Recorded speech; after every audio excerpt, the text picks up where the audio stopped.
Hello, everyone. It is a Sunday night stream. God, I haven't done one of these in a while. And I got the Skype thing up already.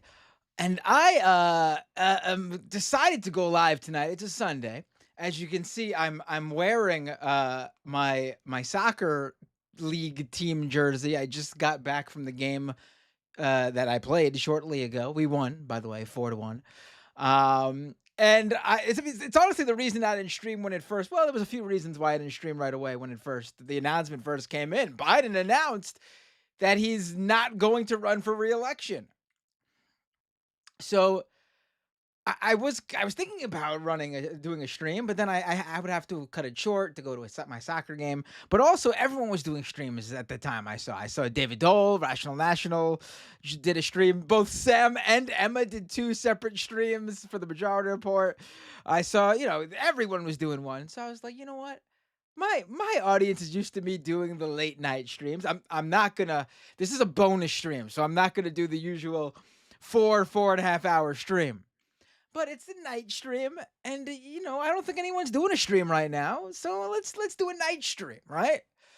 So let's do this. So it's Jover, right? Joe Biden has officially announced that he's not running for president. My dad said didn't expect this. I'm not sure if he's talking about the stream or Joe Biden dropping out. I mean, you all knew my opinion. I was telling you all for weeks now that I wouldn't be shocked either way.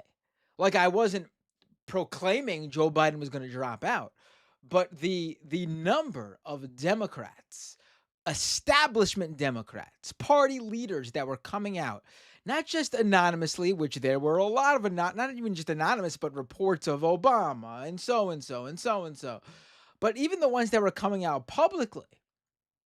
And then when you had the reports of Nancy Pelosi working the phones, that was like it's a matter of time, I thought, if he decides to do it. Now, at the same time, I thought it was totally plausible that while it was totally plausible that he would drop out, it was also totally plausible that he wouldn't. I mean, Joe Biden, not necessarily the easiest guy to work with, or so I've heard. Um, he's very sure of himself. Hard to convince him of an opinion other than that of his own. So it could have went either way, and I was telling you all, don't be surprised if he does. Don't be surprised if he doesn't. And he did. He did. Honestly, I think obviously for me and a lot of other people, his legacy will forever be tarnished by um just his role, his direct role, 1 degree away role, not even 1 degree away, the degree, making it and abetting it, allowing it to happen, of the absolute destruction of Gaza. I mean, that legacy's tarnished for me. But for the broader public, honestly, I really do think this saves his legacy. And I know this is stuff that doesn't matter for us, but I do think that played a major role in him determining that he had to drop out. I mean, I think he would have, if he didn't see the writing on the wall, then the idea that him losing to Trump would have cemented the end of the Biden legacy. I think that would have been the thing that pushed him over the edge.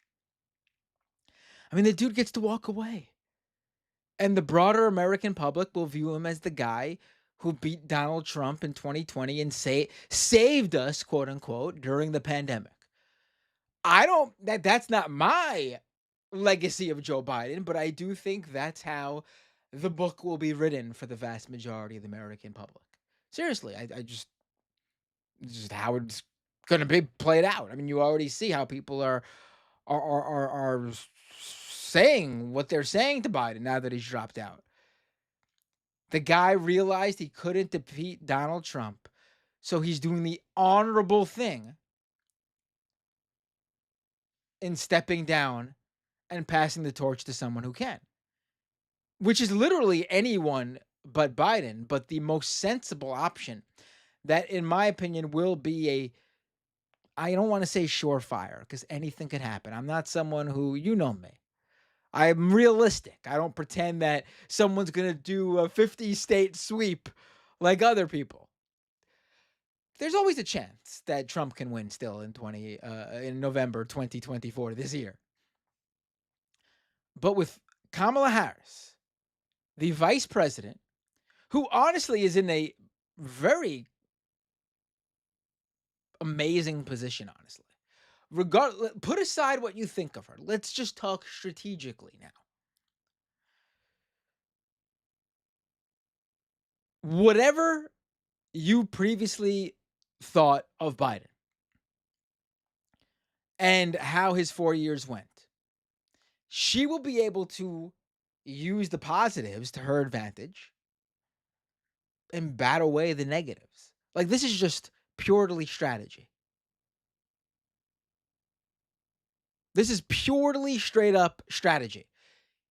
They will be able to run Kamala as the VP, part of the ticket, part of the administration, the second in command for all the good things that happened. Labor, infrastructure. And again, I'm talking about how the broad public views these things. You know, Biden, I said this before October 7th. The bar is extremely low. But Joe Biden, again, this is pre-October 7th, easily the most progressive modern president, at least in my lifetime. I'm 37 years old. Going back to Reagan. He was more progressive than obviously any of the Republican presidents, more progressive than Bill Clinton, more progressive than Obama.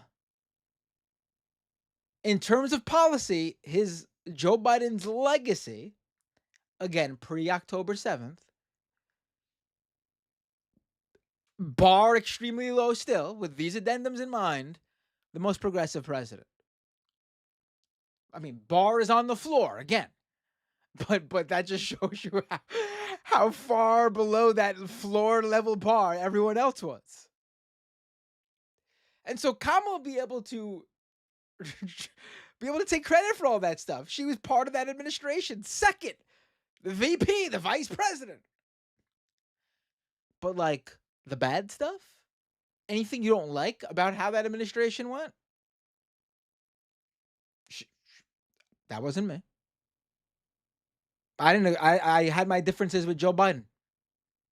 I don't think that's how it should have went. We shouldn't have done it that way. I let Joe know my issues with this. I told Joe I protested against this in the meetings. So easy for her to do that. She has, and I'm making the case for Kamala right now because there's nobody else. Any other direction you go, and listen, I said this earlier on Twitter. If 2020 Matt Binder knew that 2024 Matt Binder was going to be Kamala or bust, then then he would be very shocked right now. But listen, you got to play the cards you're dealt, and this is where we are. Any choice that isn't Kamala is going to be put forward by the more conservative or moderate sects of the party. They're the ones. I already see people floating Joe Manchin. Please put me down for Kamala Harris 100% over Joe Manchin any single day. You are not going to get someone more progressive than Kamala. She is going to be the progressive candidate compared to anyone else they're going to float.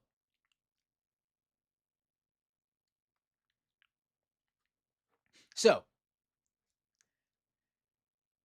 I'm going to make the case for Kamala. So you have someone who is the vice president. Listen, this is not ideal, obviously, too. In the perfect scenario, Joe Biden, before the primary season, would have said, I said I'd only run 4 years. It's clear, I'm getting up there in age. I can easily handle the rest of this term like I said I could. But I am worried 4 years down the line. That would have been super simple. I mean, it's essentially what he said in this letter without bringing up the age. I had said he would, I had said something he would end up putting out if he did resign, or I mean, excuse me, if he did say he wasn't running for reelection. I said he would have put something out similar to the letter he did, but I did say he would mention, I could finish this term, but I want to be sure, I'm not so sure 4 years down the line now that, people are expressing their concern. I thought he would say that because I forgot to put myself in his mind where he truly, still to this day, probably to when he even had that letter released, he still probably doesn't think his age has anything to do with it. From Joe Biden's standpoint, he had to drop out because his bad debate led to people losing confidence in him and the party losing confidence in him as their nominee, and in an unprecedented way. And he could not get them in the weeks where he tried, the weeks since that he's tried, he could not get them to either A, think otherwise, or at the very least, B, move on.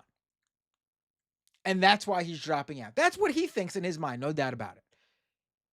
I'm sure he thinks he could do it. Still, if those parts of this weren't, if those weren't a factor, he totally thinks he could do it. Age is of no factor in his mind. So I forgot to take that into consideration, that he would never admit to the age thing. But it's pretty much the same letter, regardless of that. So in a perfect scenario, he would have dropped out for the primary, would have had a primary. But I got to tell you, most likely, as much as we'd like to pretend otherwise, who would the progressives had put forward? Who would they have put forward? I don't even know. Bernie wouldn't have been able to run again if the whole issue with Biden was age. And I don't agree. The issue with Biden isn't his age necessarily. I've said this over and over again. It was how age and aging treated Joe Biden. Some people age very well. I think to show you it's not a pro Bernie thing, and I think Bernie is obviously a an example of aging well, but people are going to, oh, your bias is leftist. No, I think Nancy Pelosi is an example of someone who is aging and fully there. I mean, she is the ultimate strategist. I truly think that she is probably next to Obama and his opinion, probably whatever he was saying to Joe. Nancy Pelosi probably had the most pull in getting Joe Biden to see this and come to this foregone conclusion, or at least realize it was a foregone conclusion, I should say. Nancy Pelosi is an example of someone who age has not treated the same way that it has treated Joe Biden. If Nancy Pelosi was the president, you couldn't argue that she had cognitive decline. It's just clear that she is operating like a mastermind in the background. I mean, that's what she does. That's what she did as the House leader for many, many, many, many years. So the issue was how age treated Joe Biden. But for the public, they view it just as age. So Bernie couldn't have run again. He wouldn't have done it.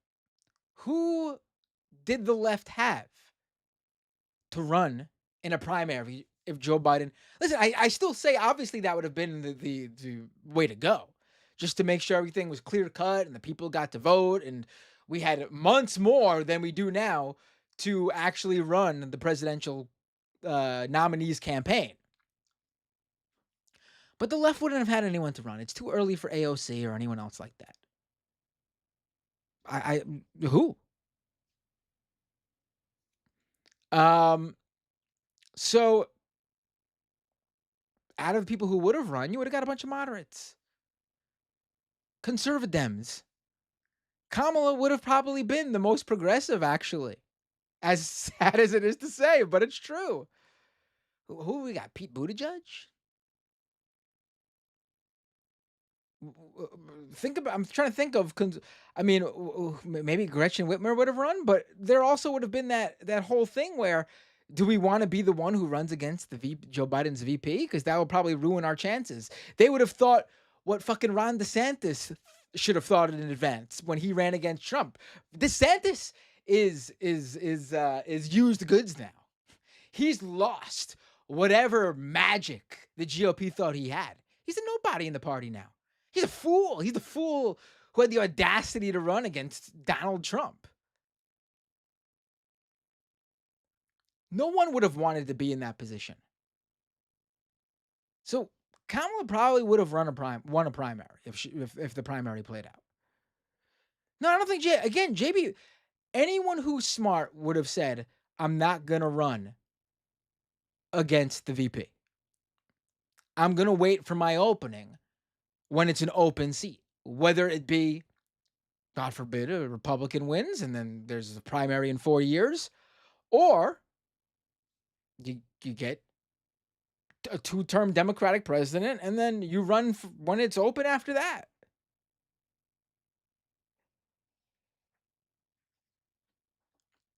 I mean, the idea that it certainly wouldn't have been, you know, so sure like running like a Biden incumbent reelection campaign would have been. It was in the primary where absolutely zero people wanted to run. Who did we get? We got Dean Phillips and Marianne Williamson. That was the Democratic primary. Please, it's a joke. It wouldn't have been that, but I do think smart, more lefty, not leftist, but more to the left, center left Dems would have probably been like, I'm not getting involved here. I'll wait a couple more years. I got time. I'm gonna make sure I don't ruin my future chances. And you would have got a bunch of conservative Dems. You would have got like the Joe Mansions thinking like, oh, there's a whole base out there for me that Kamala's not gonna represent. I'm gonna run. And that's what we would have got.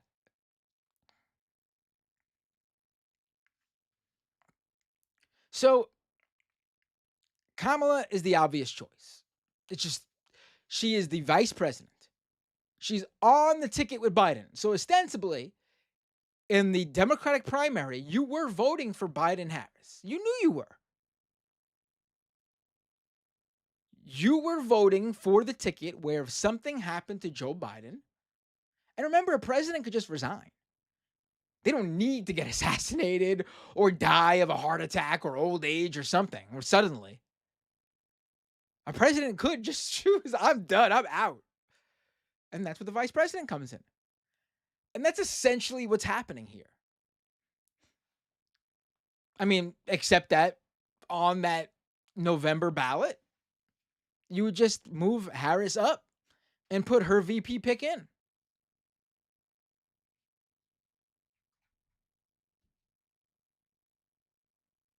I mean, that's essentially what the situation is here. So you have people who voted for that ticket in the primary. She is, and I know a lot of people mention how she's, she's been in the background.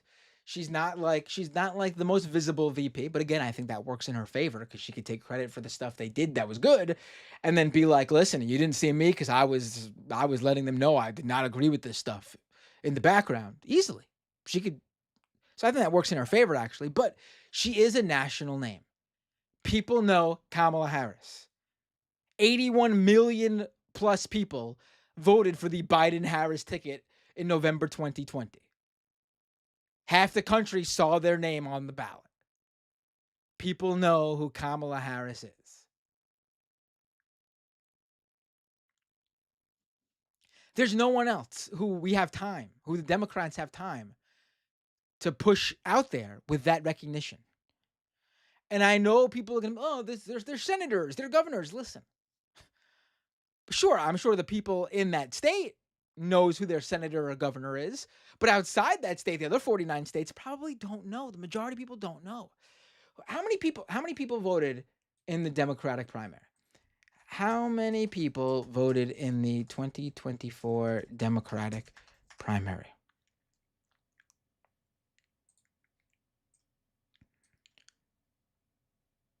Okay. So in total, 16.5 million people voted in the Democratic primary. 16.5 million people. So that means that of the people that vote, there are 64.5 million people who voted for Joe Biden and Kamala in 2020 who didn't vote in the primary. So that means what percentage is that? I'm not going to do the math right now. A very small percentage of people are that of the Biden voters in 2020 are that plugged in to politics that they vote in the primary. Because that's who votes in a primary. The people who would know all those other candidates, potential candidates, people who know the Whitmers and the Pritzkers and the what's the fucking governor of California? I'm having a mental block right now. All those backbench candidates that people are floating right now. I guarantee you, the majority of Democratic voters are not familiar with them. Maybe they've heard about them in passing. Maybe they know a little bit. It's too late to get them to convince them that this is someone who is on the national stage. In my opinion, Kamala is there. Newsom, thank you. Gavin Newsom, thank you.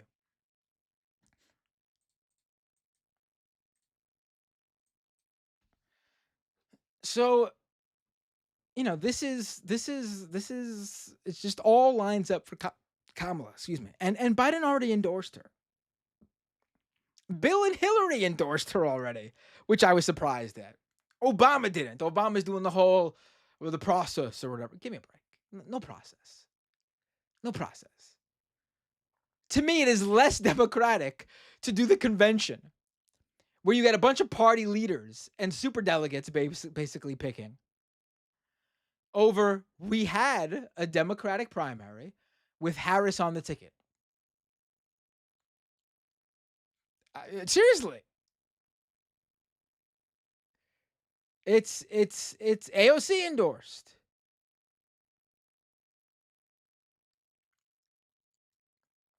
It's Kamala. And any argument against her is ridiculous. And I'm just being straight up. I'm not the biggest Kamala fan. Well, I gotta say, she's winning me over with these. The memes are actually winning me over. I've got this other Kamala in my head now because of all these memes. Unburdened by what can be. You think you fell out of a coconut tree? Oh God. Oh, people are asking about my shirt. This is my jersey. I'm in a league, and this is our team jersey. It's actually a sponsor on it. We didn't get the sponsor. The sponsor is from the league. Every team has a different sponsor on their shirt that the league got.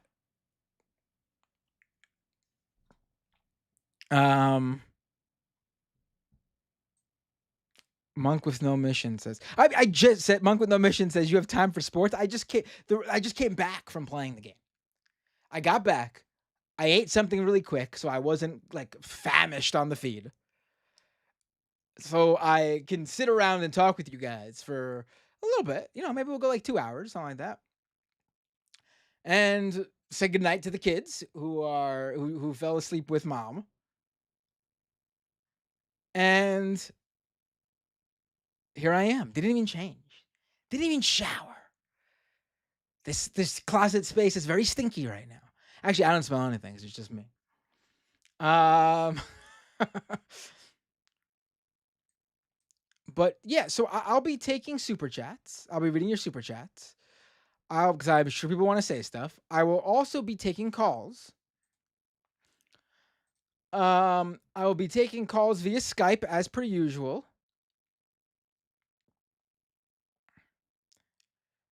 But I'll also be taking calls. I'm gonna try. Actually, before we do Skype, let's try a new number here. Hold on. Let me just. There's this app I wanted to try out, so you guys could call me. I had this set up. Let's see if I can actually get this.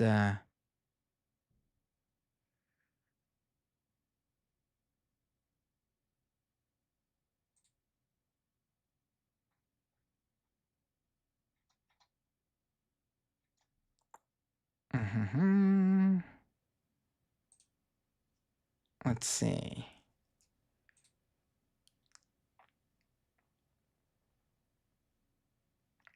All right. If anyone wants to try this out, this is a new system. I thought I might as well try it today because a lot of non-regulars calling in, so they might not have Skype set up. You can call me via regular phone number. Are you ready? Write this down. I'll type it in the chat too on YouTube, and that should go out everywhere. Here we go. Ready? The number is regular phone call 646 303 7337. 646 303 7337. Let's see how. Let's see. You'd be the first person calling in on a regular phone number into this show. Let's see if it works. Ooh, there we go.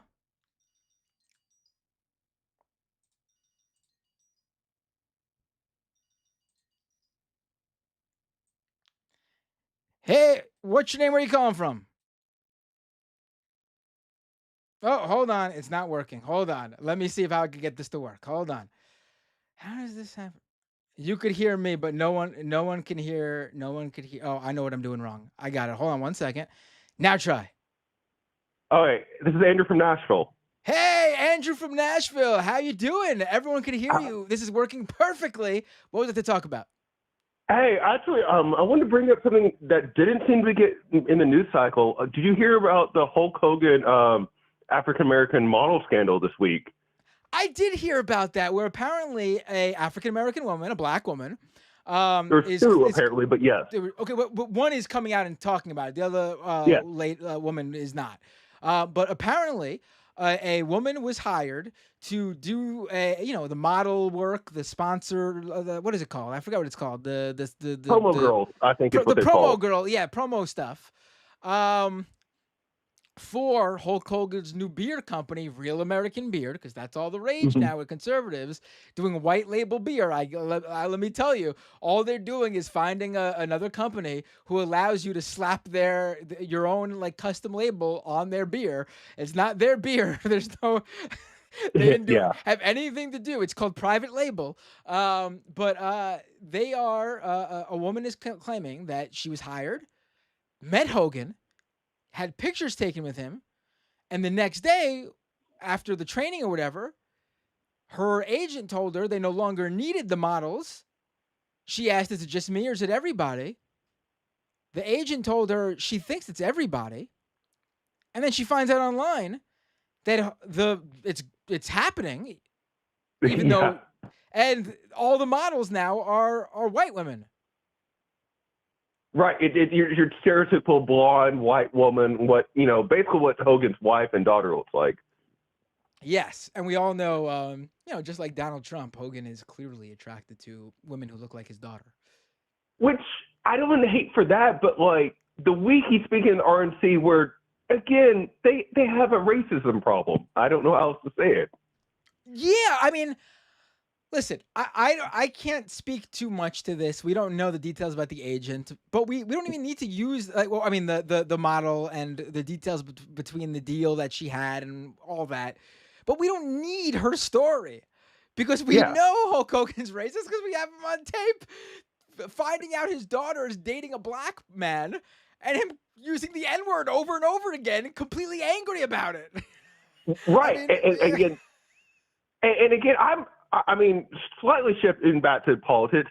Are you surprised J.D. Vance was selected as the VP? Because my money was on Byron Donald, honestly. Who was it? Oh no, it wasn't going to be. No, Biden.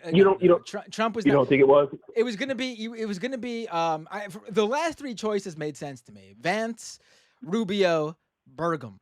And to me, I thought Burgum made the most sense because he would have given Trump that sort of air of like he's got a straight up like serious conservative businessman type politician, not some guy who plays in the name calling politics game like Rubio and Vance does. Just like a straightforward like classic conservative businessman. I thought he was going to go. And Trump doesn't need someone spicy. That's Trump. You get your VP pick is someone who balances the ticket out, which is why Harris. You want a Mike Pence replacement, which. Yeah, and JD Vance is not that. I mean, maybe they think JD Vance is that because that's how off the wall they are, but he's not that. In the same sense, Kamala Harris is not going to pick anyone but a white guy as her VP. Really, It's you, just you, not you gonna think happen. you think it? Well, you think she is or isn't? I'm sorry. No, she is not going to pick anyone but a white guy. I I mean, I'm curious how far. I don't know if there's even a short list for that yet. I don't know how far the campaign has even gotten because I mean, this Biden dropping out seems to be breaking us today. Like he made decision today type stuff. I've seen the following names floated around. Bashir, excuse me, from Kentucky, Cooper from North Carolina, Shapiro from Pennsylvania, and I feel like I'm forgetting one person. But those are the names. All sort of, I guess Bashir would be pretty good. Um, but But my thing with Bashir, he's in Kentucky, which is a red state, but they love him. So you're taking a blue Mark candidate Kelly, away from a red state. Mark Kelly from Arizona. I think that's the choice. I actually think Okay, that's the choice. You I'm get not familiar with him. he's Gabby Gifford's husband. Um, he's the astronaut. He's a fucking astronaut, Okay. and he won in Arizona. He's a senator in Arizona. I think Which Arizona is considered a swing state in this election, right? It's yes, it is, and getting him, I think you might win Arizona. The way Arizona is going, I think you can get another Democrat elected there because there already is a race for the open Senate seat in Arizona, and you got Carrie Lake running for the Republicans, and so the Democrat's going to beat her because yeah, no yeah. one She's a loser. yeah, Yeah. yeah. So I actually think he would be pretty good. How the fuck do you run a campaign against an astronaut who's been to outer space? Who's literally he's not just like even like an astronaut who's just like, yeah, he was trained at NASA. No, he's fucking been in outer space. How do you run against him? You don't. I mean that might sway some people. I think there's I think taking someone away from Kentucky, I think that would be thing. So I guess Arizona, you would hope you would pull some swing state and probably try to win that state. But I'm curious how this is all going to shake out. I mean, I'm seeing Cooper being floated as number one, which Cooper, out of all of them, I Cooper, actually where's he probably at? North Or Carolina. North Carolina. See, North? that's the thing. Okay. I don't think North Carolina's in play. I think you look at the 2020 map and that's what's in play. So I mean, if you want to definitely win Pennsylvania, maybe you go with Shapiro, but I don't like him. He's not very, I think he's pretty pretty hardcore Zionist from my understanding, which I feel like you're losing that. Listen, we're not going to get an anti-Zionist Democrat, but we're losing that hardcore Zionist with Biden.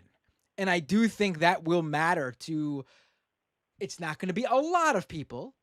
It will be people that are Democratic base, young people, and even Arab and Muslim people in states where it matters.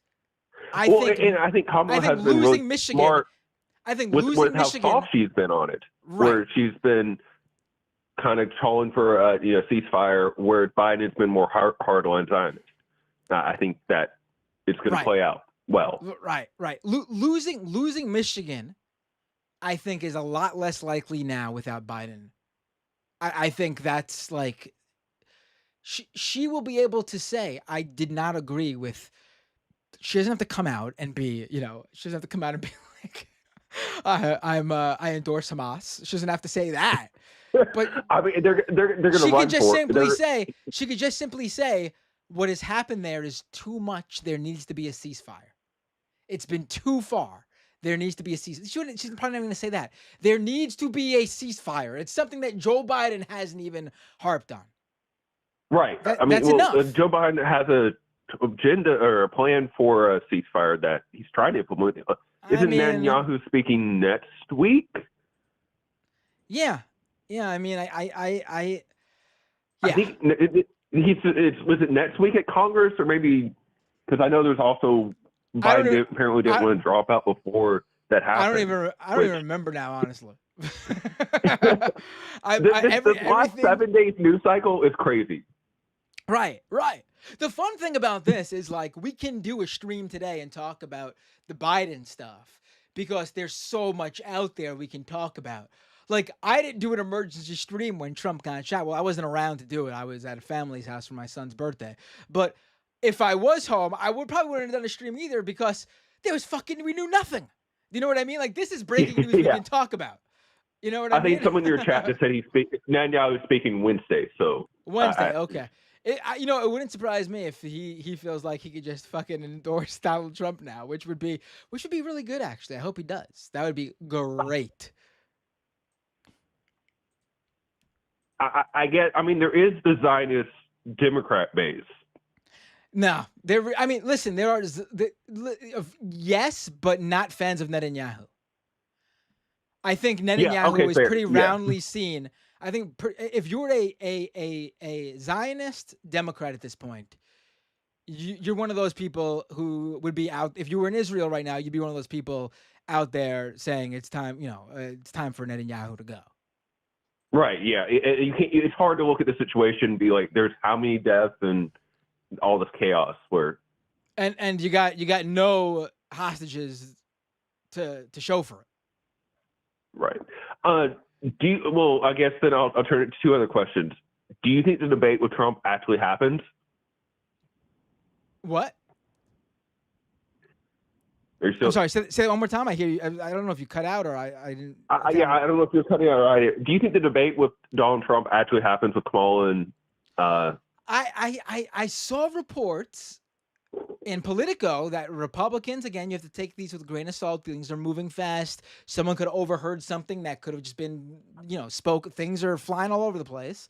But there was a report that Trump was considering, or people in Trump's orbit were considering not even bothering with the debate, saying it's illegitimate. She's illegitimate because she's not. I think that would be fantastic. We've already seen what. Usually, I agree that debates don't move much because you usually Right. have two people who are arguing about things like policy and stuff. But that's not what these debates were about. The debates this year, They're optics though. It's the optics. it's mostly optics, but the optics mattered this year not because of like theatrics and showmanship. The optics mattered this year because people, the mainstream public, the broader American public, were unsure if two people as old as Trump and Biden are can do it, can actually do it. So it was more than just showmanship and theatrics this year. It actually mattered. It actually showed whether people were able to take up the job of president. If, Obama or Romney had a bad showing at a debate, that wouldn't have meant like, oh, Obama and Romney, they're not going to live for the next, if either of them wins a term. No, it would just be like they had a Right. bad night. They had a bad night. But with these two, it mattered.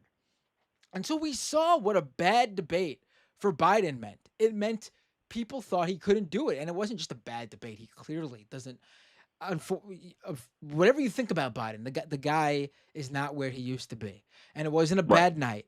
It was unable to form coherent sentences, mumbling, just not answering questions that were asked of him, moving on to, we all saw what we saw.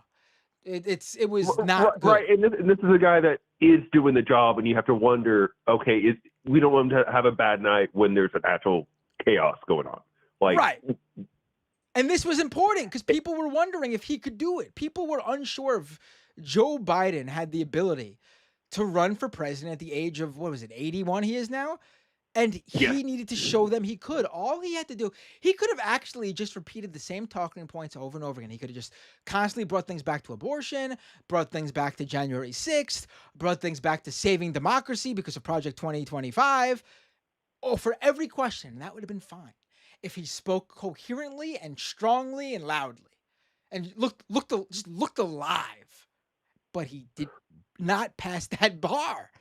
And that's why this meant so much. The first 20 minutes in that, his voice was so hoarse, and I mean, the line came out cold. I don't know if that's true or not, but that was just rough to listen to. Yeah. I mean, it was very rough to listen to. But like, here's the thing though. Now Trump is the old man in the contest. Donald Trump is now, because Biden was never the nominee. He didn't officially become the nominee. The August convention isn't here. So actually, history will know and remember Donald Trump, at least until God forbid someone older gets nominated. Donald Trump is now the oldest nominee in U.S. history. Older than Biden in 2020. Yes. Yes. I mean, So- Kamala's not young, but she's 60. Oh, but I mean, she's she- 59. there's She's 59. But Oh, 59. no, Okay. 60 is not 60 is about the age that like you would think, okay, a president should like Yeah. Obama was an anomaly. Like usually we don't get a young president like that. But like 60 But is like I don't think anyone is worried about her ability to be functional and all these right. things that we worry about Biden. Kamala could serve 2 8-year terms and she still will be in her 60s. I mean, Right. yeah. She's gonna be the young person here. And listen, the broad American public is gonna view. I mean, she's gonna be below the retirement age after 8 years. I mean, Yeah. so Yeah. I mean, yeah. So the broader public is not going to look at her as too old to have a job. She is the young person in this. If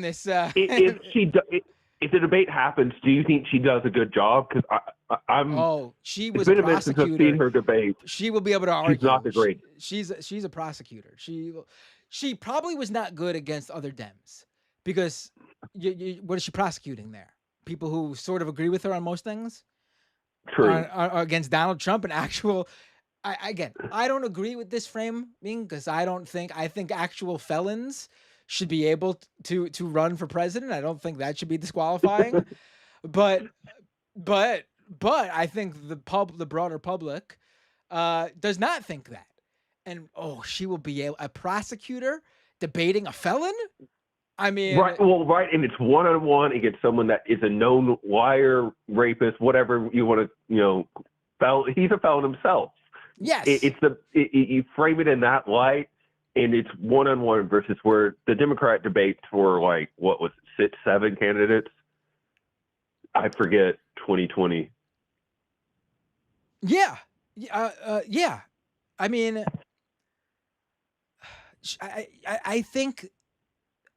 I think if Trump, let's go back to your original question. If Trump does not accept the debate, it'll be so easy to turn this question. I think it'll be successful.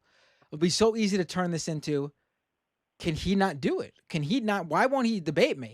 He looked good against Joe Biden, who was his senior.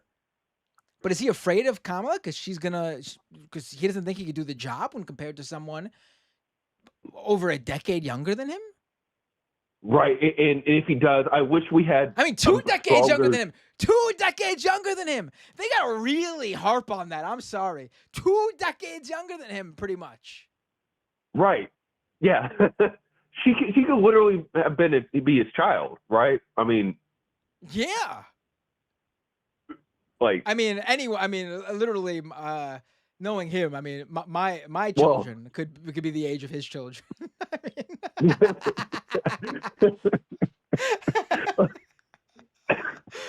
But I mean, yeah, I mean, they can have a field day with this.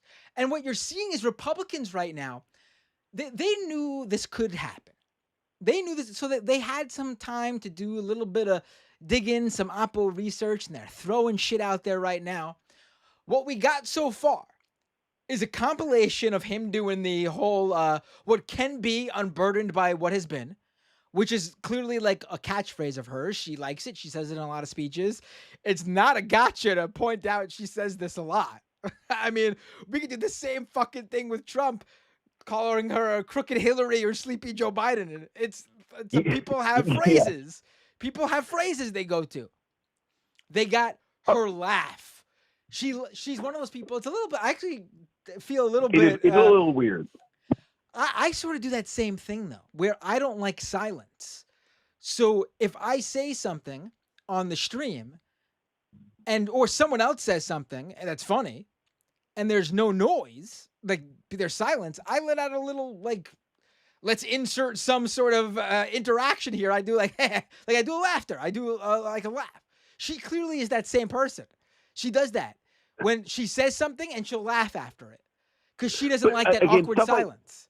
That's stuff like very that plays to relatable. the That's very over relatable. online. Yeah, it plays to the over online, the what was almost the DeSantis base. But most normal people are like, I still laugh. Why do I care? I'm not trying to, I'm not going to marry this woman, but like I mean, that. listen, Why do I care? It's Trump. no He one's has his no one is weirdness gonna too. no one's gonna care about her laughter. It's ludicrous that they're going with this. Another thing I saw, and I really hope they run with this. She doesn't have a child by birth. She's a woman who hasn't given birth to a child. And then I saw them interject. This was like Will Chamberlain, some right winger. Um, uh, and then I guess people were pointing out how she does have stepkids. And he said, sorry, teenage aged stepchildren do not count. I pray to God they run with that. And people don't talk about Please. because Can you it's imagine the the guy reaction that from every woman out there? it's the Women guy who that don't have overturned Roe children. versus Wade, which is insanely popular, versus a woman who's essentially fought for Roe versus Wade her entire life and is a woman. Right. Like please, like let's please run on that. Let's see every woman who doesn't have children, every woman who has children, and every woman who has stepchildren come out and hear that. Like let them please run on that. Like To quote listen. My grandma, she had children by birth, but when she got married, she got two older teenage stepchildren. And like that's a major thing to like win those children over and have them call you mom. Like and step in that role at that point. That is a huge thing and I think it would be it's a fucking humanizing trait, like because yes. everyone understands that's hard. That's Like like to it's win incredibly that over stressful. these kids who lost their mom at a young age in their teens and some other woman steps into that role and does such a good job that you feel comfortable calling them mom, which these I've seen Kamala's stepkids, they view her as mom. It Yeah, is please run on that. Please. It would. and well, I joked before. How I don't do the 50-state sweep prognostication. 50-state sweep if they run on that. no, I was going to basically make the same thing. I was going to quote Tim Pool. What do you want a 49-state landslide? Run on abortion and attacking her kids. Like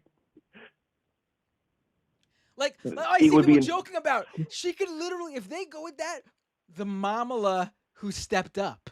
Please run on that. I'm dying for them to run on that. Like, oh my God. Listen, she and I saw someone else, I forgot who, the great Twitter user, I follow them, retweeted it. Hold on, let me see, because I want to give them the proper credit here. It's a perfect point. As much as leftists like to call her like Cop Mala, to like knock her for like her prosecutor days and everything,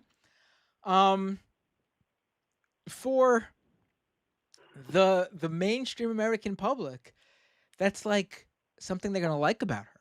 Like people But like like I've cops. already, I hate to say it, but people like police. It sucks. I But check.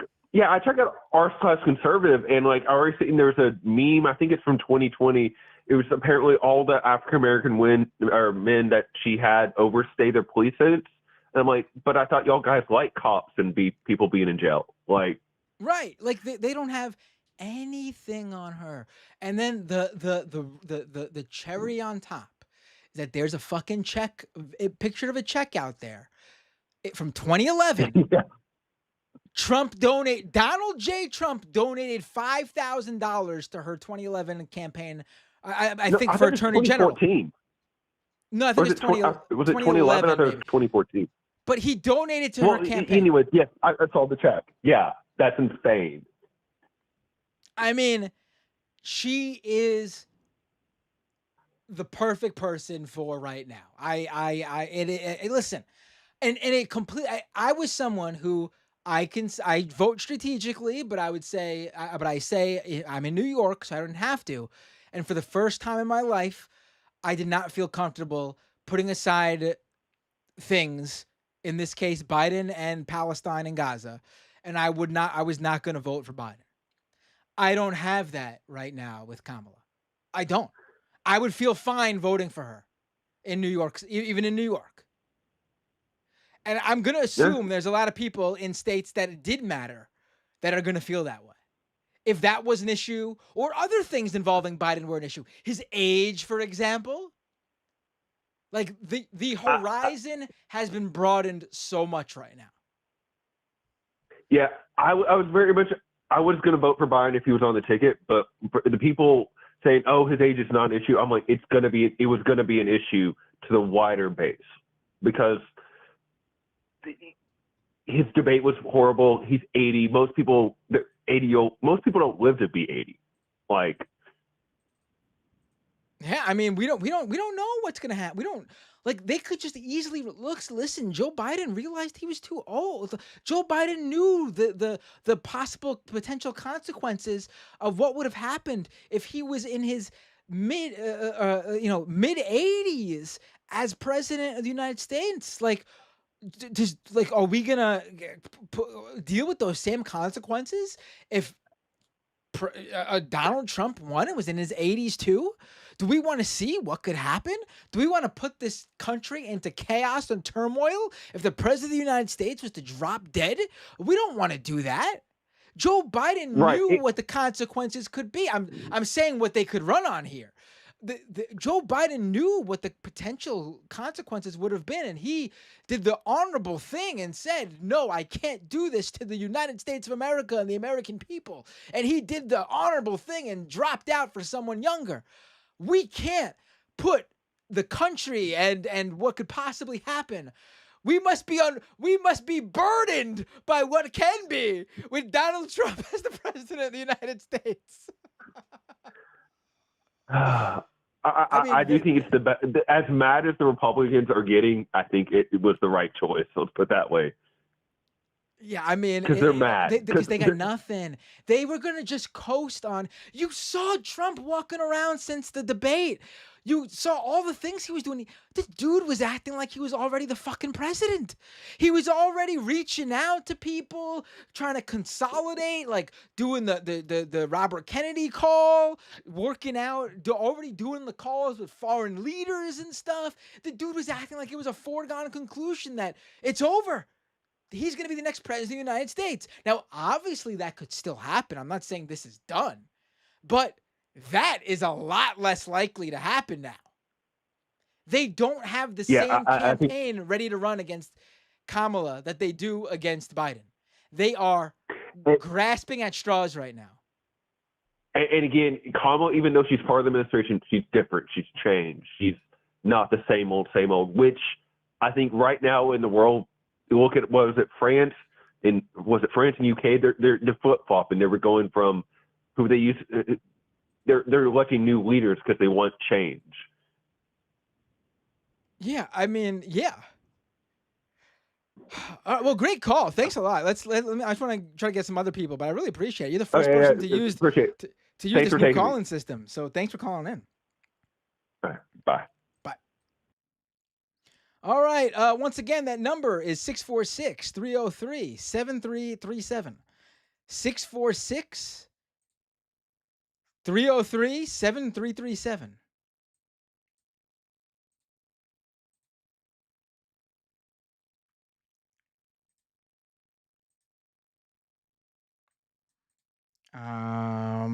Also Skype. You could search Doomed Live on Skype if you don't want to use your oh, we already got people calling in. Here we go.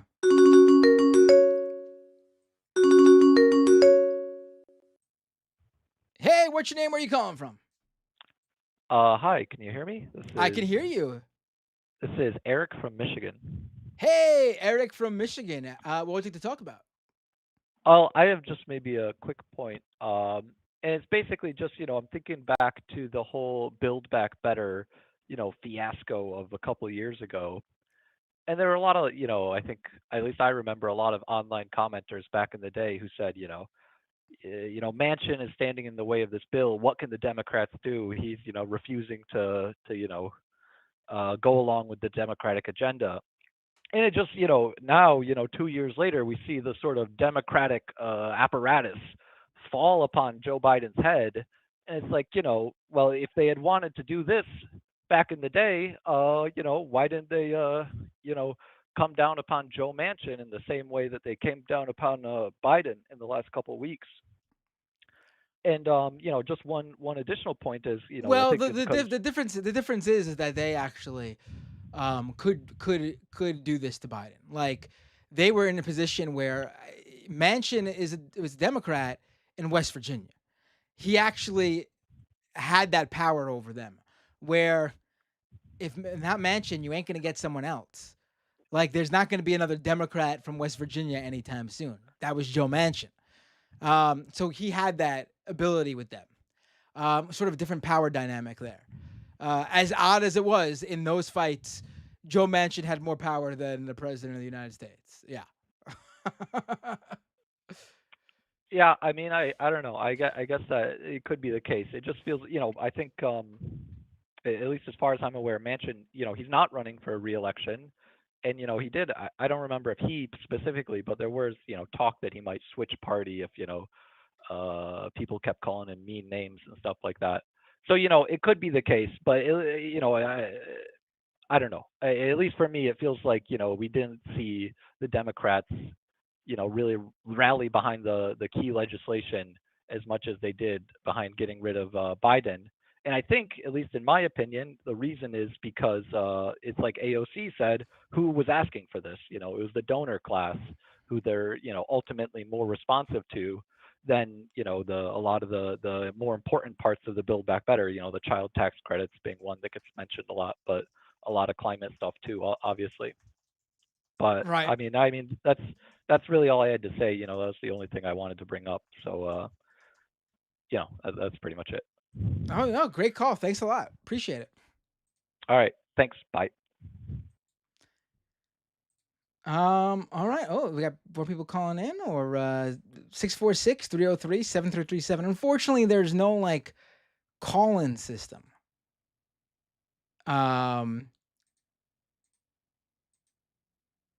So like when you call in, that's that, I gotta I mean there's no waiting line on the call-in system. That's what I meant to say. Hey, what's your name? Where are you calling from? Hey, this is Forrest from California.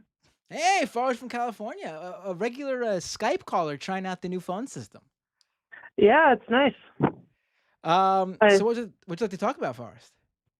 So, first of all, I would like to start by telling all of the Biden dead enders who I've argued with on Facebook over the last few weeks since the debate to suck it. I won. I was right.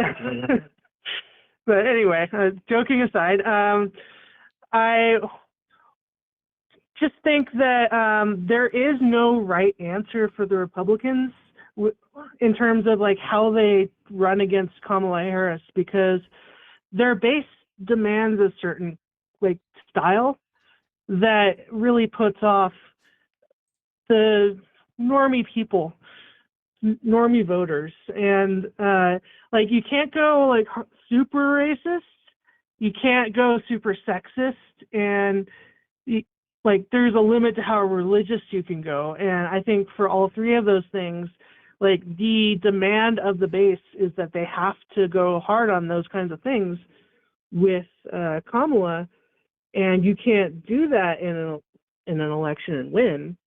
So I think they're in a legitimate like problem. They have a legitimate problem in terms of how they're going to run. Yeah, I mean, I think I agree. Yeah. What are they gonna do? Like, Yeah, and there isn't like this established narrative around Kamala either. Like they think they're going to run like a Hillary Clinton the campaign against her. But the thing Yeah. is, Hillary had years and years and years, decades even, of being in the spotlight. So much shit on her, undeserved and deserved, Mhm. that Kamala does not have. So what their attacks, like their attacks against Hillary, they could have said this doesn't have to be about her being a woman or whatever. This is about this, this, and this actual things on her record. Mhm. Whether they were true or untrue, that's another story. A lot of it was conspiratorial too. Not all of it, but a lot of it was. But Yeah. they don't with Kamala, it's just going to come off as seeping with misogyny. They're already doing the whole she slept her way to the top and other bullshit like that. And Mhm. then I've seen her being called a DEI hire. Yeah. Please run with her only being there because she's a black woman. Mhm. Please. Again, Right. another thing that will turn off the vast majority of this country. Mhm. And People even the things that you can pick out from her record, like those are things Republicans like. Like police brutality or just like weird like court decisions or whatever. Like those are things Republicans would support, you know? Yeah. Yeah, they're how are they going to say they don't like what they they, they always Yeah. espouse to be? I mean, Kamala's the if Kamala was Republican, they'd be lauding those things. Yeah. Yeah. And I had another thing, but I'm forgetting what it was now. No,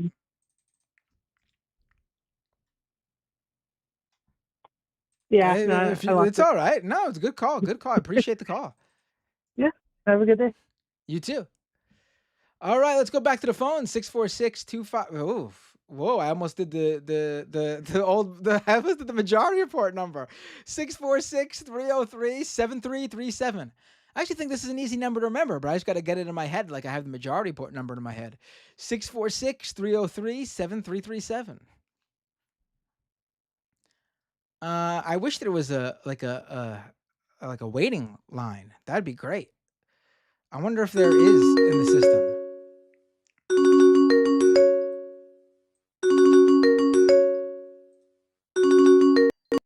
Hey, what's your name? Where are you calling from? Hey, this is Ren calling from Oregon. Hey, Ram, how you doing? What do we have to talk about? I'm doing so good, man. I'm doing so fucking good. Yeah, The night, it is so weird to be getting excited about this, but I really do feel like you all knew, like I had spoken about this on the show before. Like dude, I want to cry. I had not been as active on like social media in recent months because I've just felt like exhausted by everything. And part of that exhaustion, a major part of that exhaustion, was the discussion surrounding Palestine and Gaza. And I didn't want to deal with people talking about it. And it was hard to care about the presidential race for me because Joe Biden is such an integral part of that. Of why that's been able to happen. Yeah. Yes. Again, I don't think Kamala is going to come out and be absolutely fantastic on it. But as of right now, she is not responsible for that. And then B, whatever responsibility she will have for it, I guarantee she will not be as bad as Biden on it because he had a history of just being a hardcore Zionist to the point where he was even going against the Obama administration, which he was a part of, to help. Literally to the right of Hillary Clinton. Yes, on Israel-Palestine, yes. So whatever Kamala is going to be on this, it will not be as bad as Biden. So it is something to truly be refreshed and excited about, honestly. And it has made me for the first time. It feels like the world has opened to so many possibilities. Right. I sent out multiple tweets today, something I have not done in like months. Yeah. I came home from church. I popped open Twitter. I saw a tweet of Nancy Pelosi as like the sun from Teletubbies going, "Good morning, Sunday morning." I retweeted that. That was one of my retweets. Maybe it was from me, you said. And I was like, wait, did it actually happen? And oh my, dude, I want to cry. I'm so relieved. Like, as a trans person in like a deep red area, I can't describe how terrifying it was the day Trump almost got shot. Like, I thought it was gonna be a big bump. It's actually pretty funny. He got like no bump from it. I'm sorry. well, he couldn't take advantage of it. If he perfectly took advantage of it, it would have helped him a lot. But he can't. Well, he's responsible for the climate.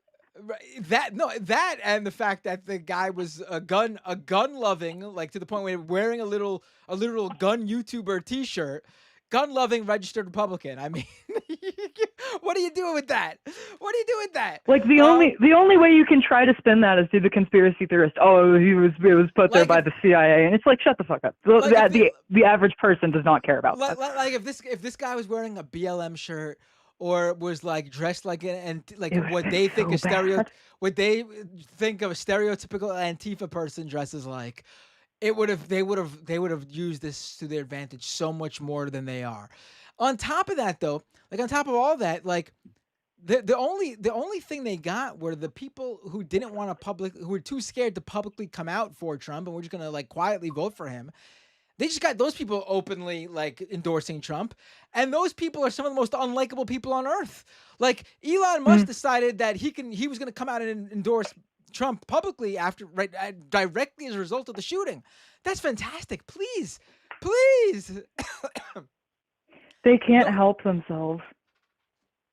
Hulk Hogan, another one of those people. He wasn't gonna. I saw Hulk Hogan make that turn. Like, it was no surprise to me that he was Republican. Not at all. Of course, he's Republican. But he had never spoken about any support for Trump or politics at all. And then right after the shooting, he started posting all this pro-Trump stuff, like immediately that day in response to the shooting. And I was like, oh, here's the floodgates. Here's the floodgates. And I wasn't even prepared for the floodgates were just going to be the secret people Trump outing supporters. Themselves. Yes. What the shooting did was out the secret Trump supporters. It did not gain any new Trump support. Or any, I should say any meaningful new Trump support. Because I'm sure there's some fucking idiots out there who are like, oh, I'm going with the guy who almost got assassinated for no reason other than that. Like, I mean, that's just a dumb way to vote. I'm sorry. Yeah. I remember I stopped by a GameStop.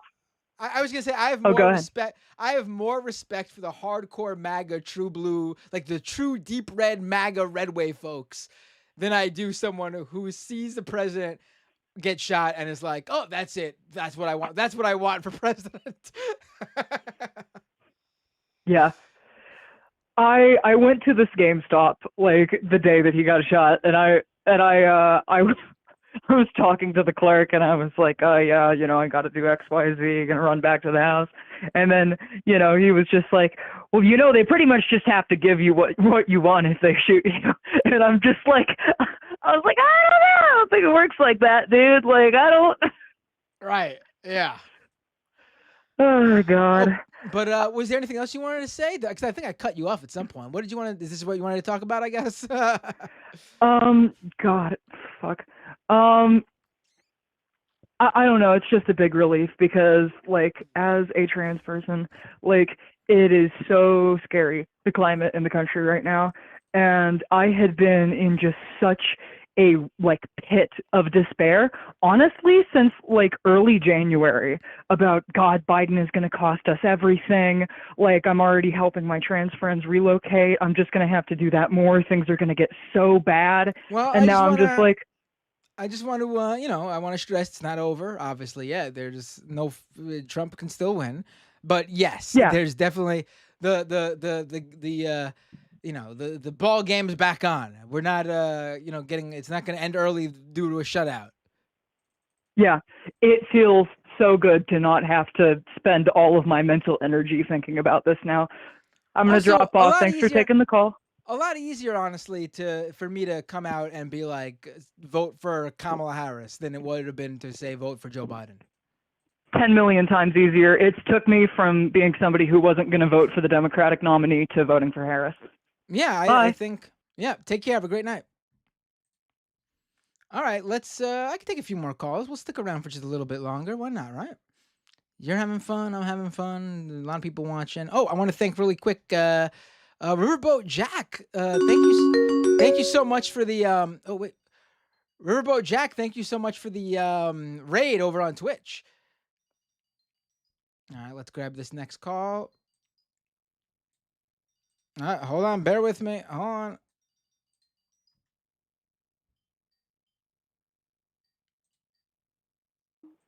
Hey, what's your name? Where you calling from? Hi, I'm Kevin in New Orleans. Hey, Kevin from New Orleans. What would you like to talk about? So I know it's not the most important thing right now, but I kind of just wanted to shit on Hulk Hogan a little bit more. Oh, please. Oh, wait, hold on. I gotta close. I didn't think this through. So if people call me on Skype, you're gonna hear the Skype ringtone, which I can't figure out how to silence right now. So I am shutting down Skype just for now because so many people are calling in via the phone line. So just give me a second. All right, cool. Not a problem. Go ahead.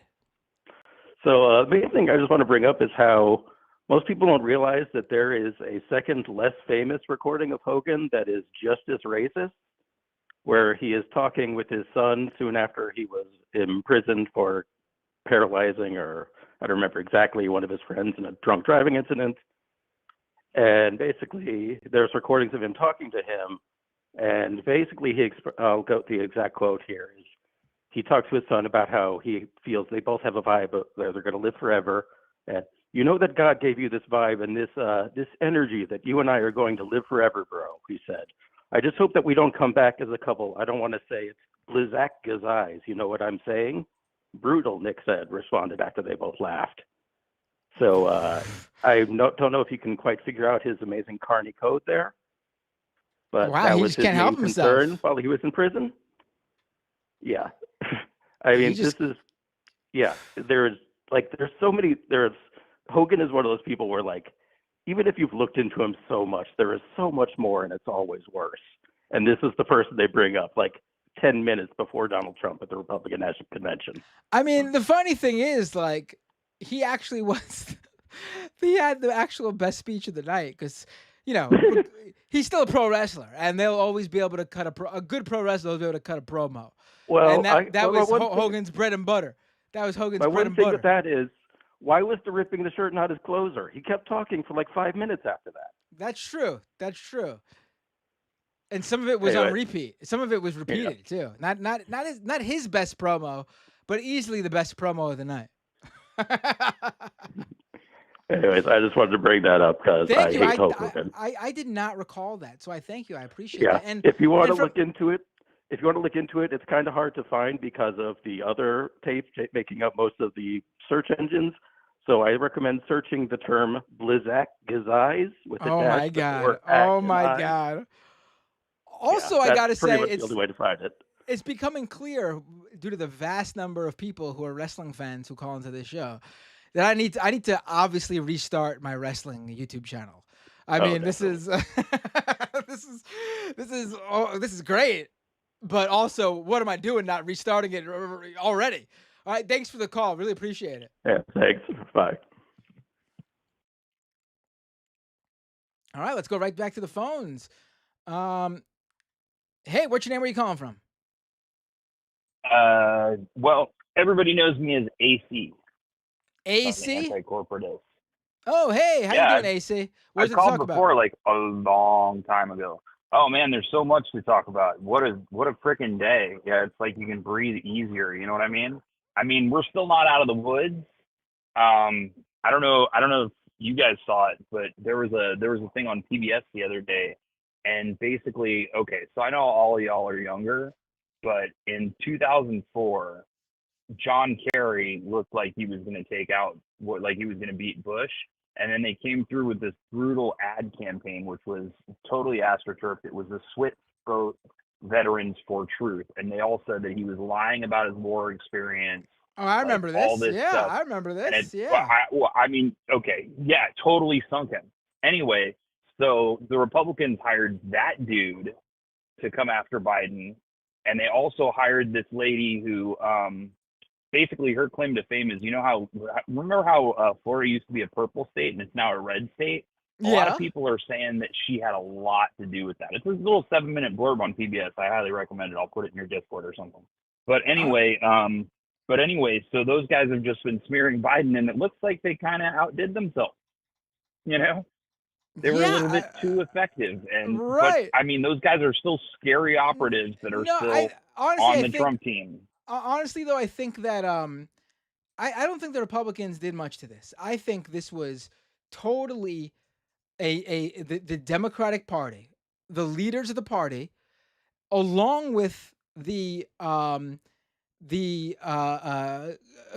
Congress people who are running in really hard elections, plus the vast majority of the Democratic base saw that debate and Mm. realized just how bad it was.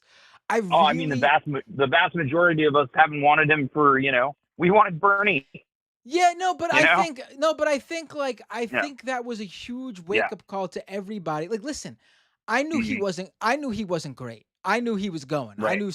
I didn't know he Yeah. was that bad.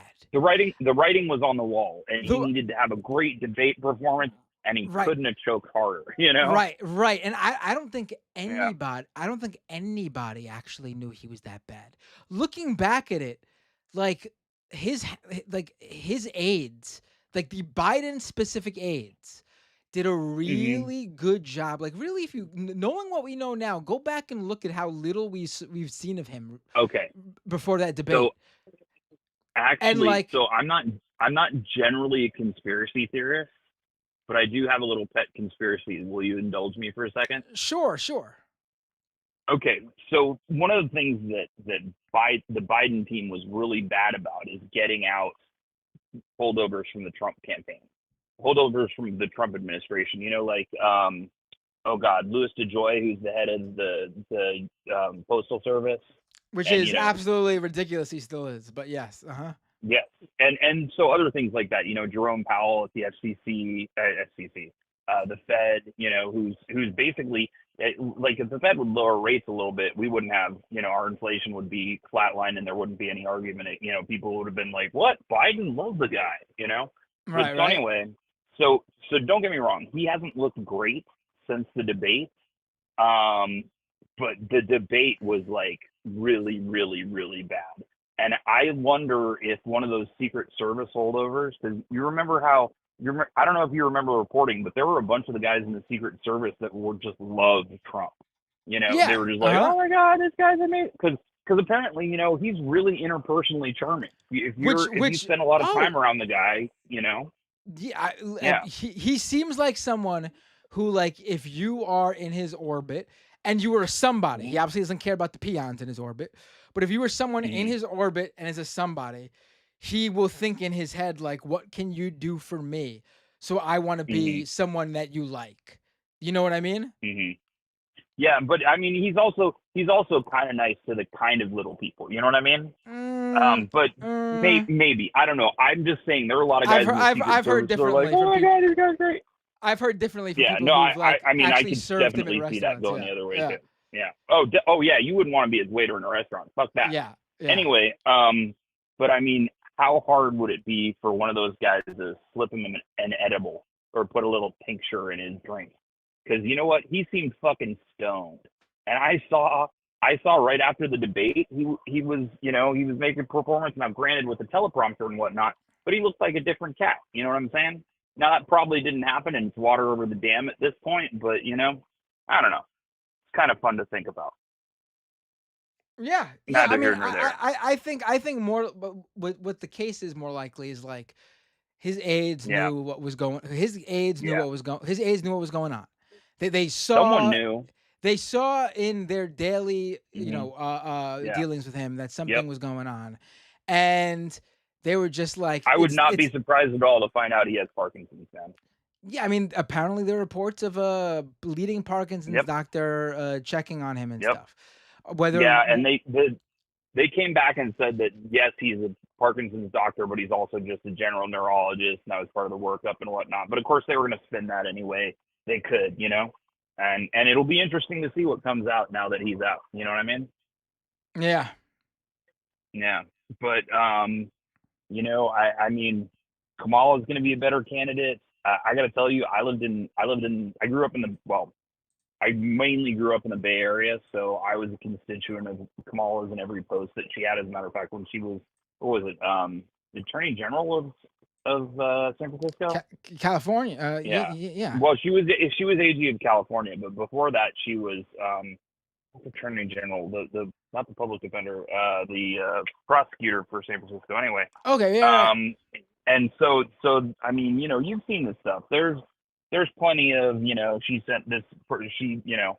fought the release of people that had been exonerated by the Innocence Project and this, that, and the other. I don't know how much of it will stick, but I guess we'll see, because they'll definitely be throwing their stuff at her. So hopefully it's not her getting anointed ahead of the convention, you know, because it would be handy if you know, she gets the vetting of the Republican smear machine coming after her guns a-blazing starting now, and then if she washes out by then you know, we get to hit him with another one. I think David Dole was right though. Harris Sanders would be a fucking sick ticket. They're not gonna put that would defeat They're the not purpose. they're not going to, Yeah. because they're stupid. But they totally should, because you know what? He's actually doing more harm to the neoliberals in the Senate than he would as VP. I mean, VP, come on, man, it's a nothing thing. But you know, it's the same thing but it would get all the progressives to vote for him. He'd be able to go out and fucking campaign. I don't think they. I think he obviously would do more as senator than vice president. He's better in the Senate than as VP. But they also wouldn't do that because it defeats the purpose of getting rid of an older person on the ticket. But also, I don't. Think the knock against her is it. she's younger and inexperienced. She's been a prosecutor, attorney general, senator, vice president. I mean, you can argue she's had a lot more positions than Bernie. I mean, she's had a lot of positions, but she hasn't had each of those was like a step up. You know what I mean? Like the only thing I recall her getting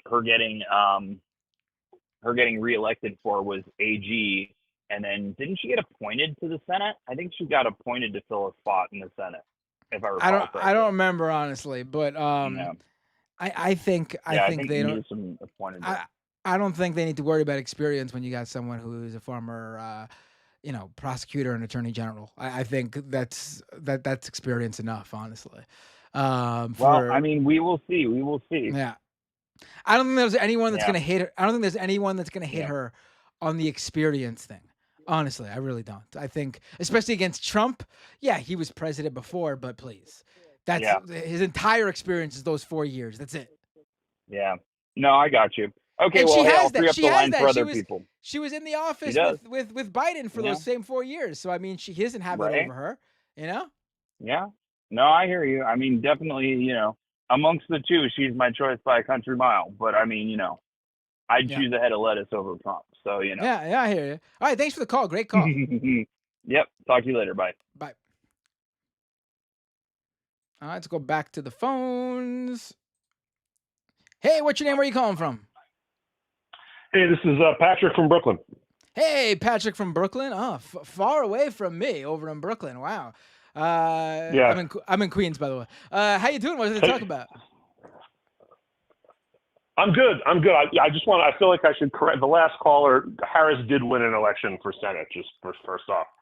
Okay, I thought she did actually, but I when he mentioned that, I wasn't sure. I never thought of that, so I wasn't sure. Boxer didn't run for re-election, and there was just an election for an open seat. But right. But anyway, so the things that I'm most excited about Harris, first off, is she can actually, not to use the cliche, but prosecute the case. I feel like Biden doesn't even want to say the word abortion. And Biden seems comfortable basically talking about how Trump is a horrible person, which is, you know, true and important, but really nothing else. I, for one, am shocked that an 81-year-old Irish Catholic had trouble discussing abortion. Yeah, I mean, and look, his record on it is fine, but yes, he doesn't want to talk about it, and it's the by far the best issue. And the second thing, literally, this will still forever be the moment. I mean, there's video of me during the Leftist Mafia stream that night, literally face palming and screaming off to the side when the first question is about abortion, and he takes that question and immediately moves to a migrant murdering a young woman in the South or something, and I was like, Yeah. what the fuck? Like, what? How? Are you kidding me? I could not. I still will never forget it. I still will never forget that moment. I think Yeah. it's. I think it's forever. Like, it's shaken me to my core. It's. But continue. Well, I'm sorry. yeah, I mean, well, there's going to be a candidate now who's going to talk about abortion and is going to make sure that everybody understands what's at stake there. So that's a major improvement, and just in general, someone who's going to have a campaign with themes and just putting the case out there, and that's a major step up, and it's a reason for people to be excited. And the other thing that I'm just thinking about, sorry. No, I was gonna say, yeah, I agree. Yeah, that you were talking about that weirdo who was going after her for not having given birth to children, and I think that it's really almost an understated thing just how weird the Republicans and the right wing is. And I think that if you have somebody who can kind of just call that out all the time, that's really helpful. And people online talk about these, the weirdos like Matt Walsh and Tim Pool, but that's the base. That's really what these guys are like. And you have candidates like Carrie Lake or Blake Masters and whoever else. And it's almost like, I feel like as a white guy, I don't know if I'm allowed to say this, but I feel like Kamala should use the phrase "they not like us," because these guys are just weird. Like, they're just so strange, and it seems like a very easy decision if people really look at, like, oh wow, these guys are really like this. Yeah, I mean, you could say that because it's a good point and it's a good thing. It's not like you're being a weirdo yourself or being a racist or something. Well, I have another list point. of words I want to say that I got from my right wingers. But no, but that's a good one. I think that's a very there's a video going around of someone put together of Kamala that's to that song, like a meme type video, but it's actually really well done, and they should run that video as just like an ad. I'm gonna have to go find it. The video shows it's like her dancing and like laughing and everything, and then it's cuts to like clips of Trump with Epstein. It's really good. It's really good. Yeah. Yeah. They should run that. That's the yes, and they should definitely play the maybe the instrumental version at rallies, and the crowd can chant it along or something like that. So that's my free political advice to the Harris campaign. I'm on board. They should go with it. Oh, and last thing, since the Republicans had Hogan do the thing with the convention in Chicago, do you think CM Punk makes an appearance?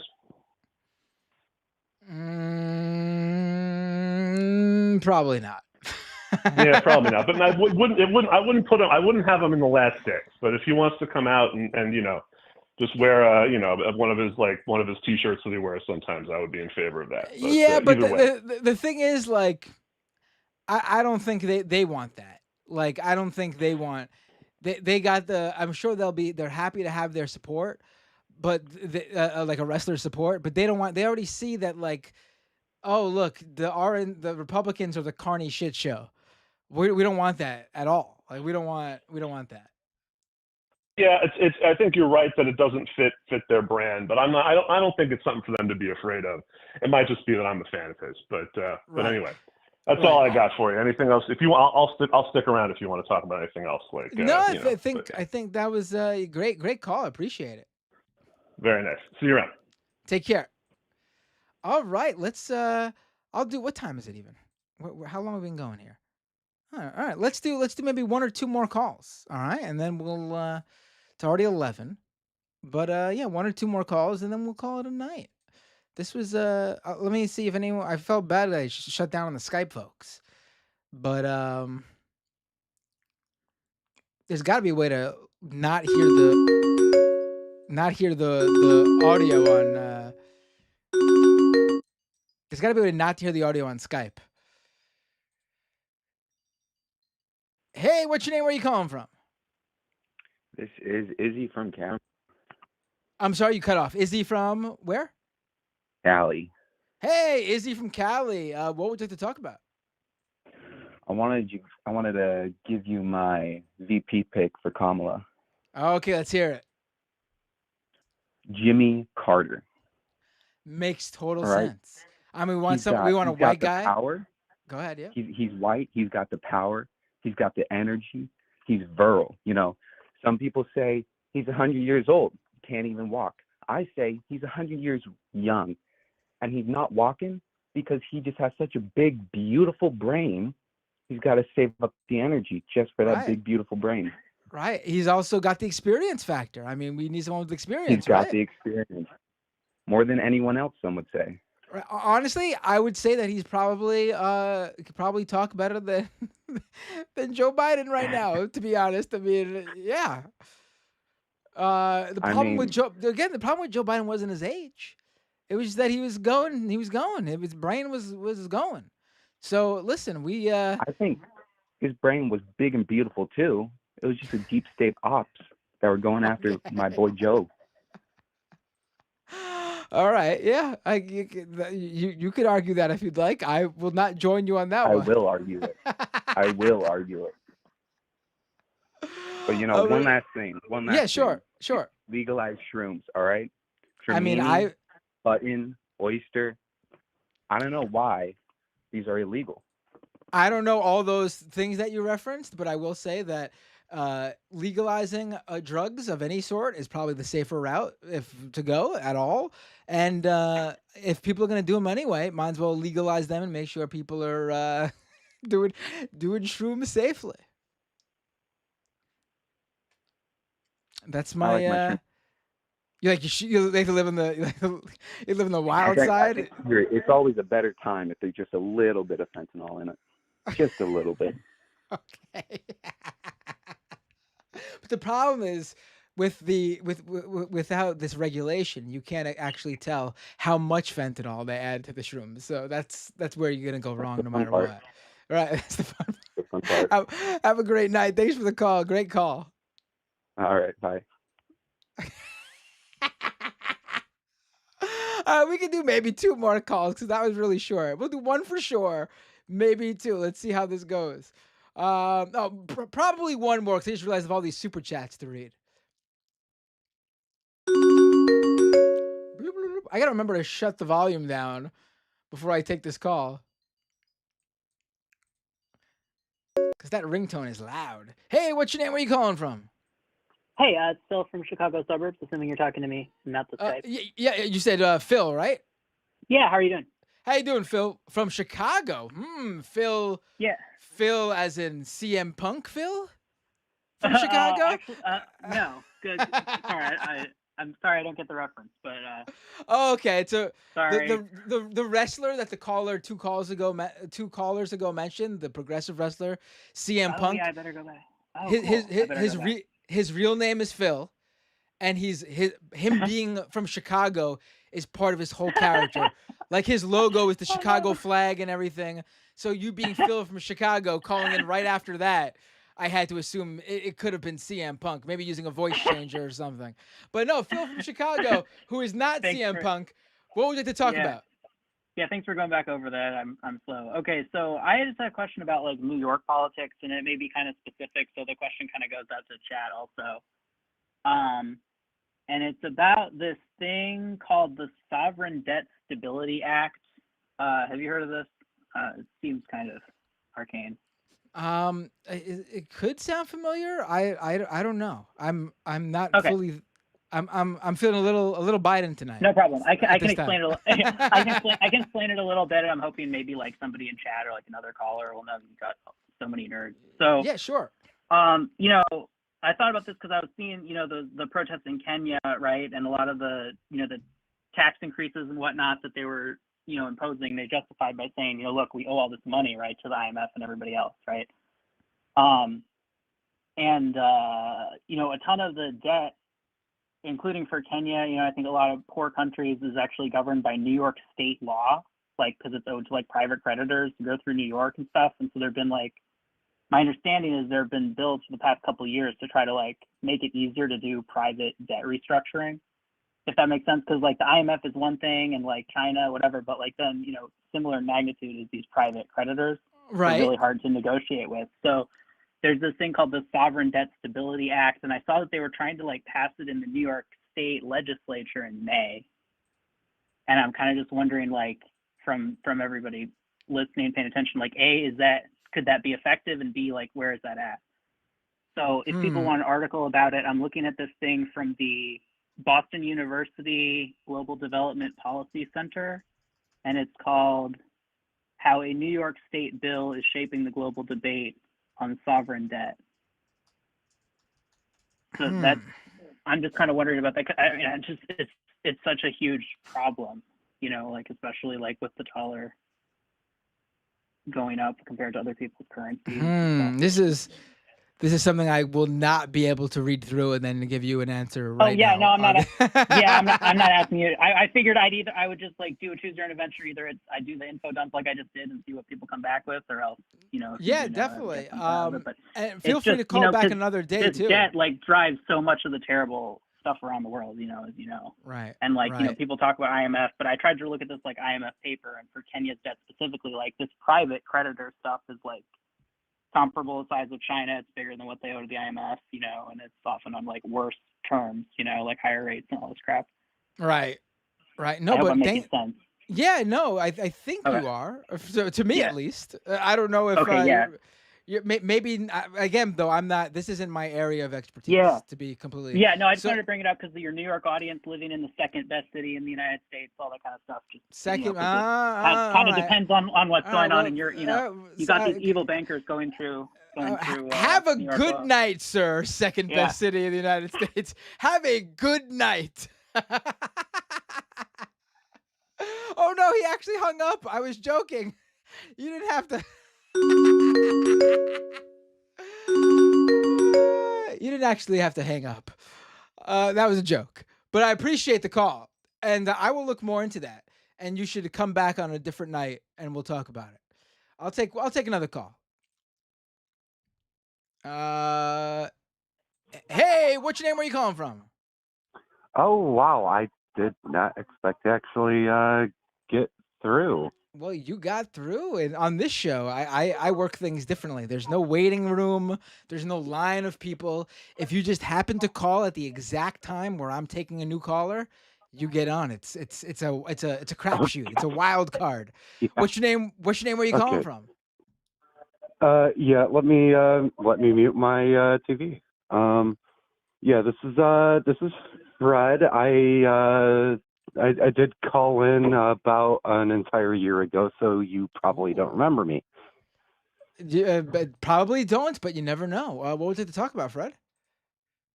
Well, I mean, we live in exciting times, don't we? We are unburdened by what has been now. Mm-hmm. So we will see what it is. It really is like it's this was easily the worst presidential election I could think of. It was not. And I don't mean exciting in a show theatrics way. I mean, it wasn't exciting from like the possibilities way, like what we would get. It was depressing. I mean, it was very depressing. And this has sort of added a new sort of outlook to it all. That is exciting. Yeah, up until now, it has been the most low energy, high consequence election, definitely of my lifetime, perhaps of this country's history. I'm not sure. Yeah, it's definitely up there. I mean, at least since I've been paying attention to elections back, the first one I really remember watching with my parents as a kid was staying up all night for that, not all night, but staying up way later than I should have to try to see if we would get results in 2000, the night of Gore Bush. Oh, yeah. Yeah, I was 13, I believe. maybe. Oh yeah, okay. Yeah, So I was. I'm a bit younger than you. I believe I was like 8. Yeah. Yeah, I don't remember much before that. So it's possible there was an election I watched before that, but I don't remember it. But that Bush Yeah. Gore election and staying up in my living room with my parents, watching the TV, glued to the TV, that's that's something I could literally just put myself back there just by thinking Oh about it. yeah. Yeah. It's Um yeah. yeah, I mean, I have been kind of on team Kamala, which is, funny to say, to be honest, considering where I stood in 2020. Pretty much since the debate.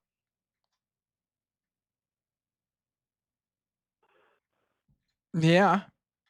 Yeah, I've been kind of wanting to.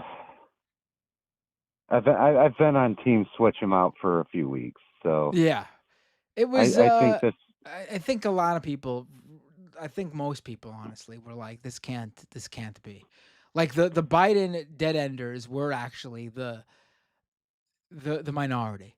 The people Yeah, standing behind Joe Biden were actually the minority. And when you realize that, you realize that there wasn't much like that Biden could have done to stay in. Like he was going to need to. Of course, he could have held out and lost in November, which I didn't rule out completely because you never know. or But maybe he could have won. Who knows?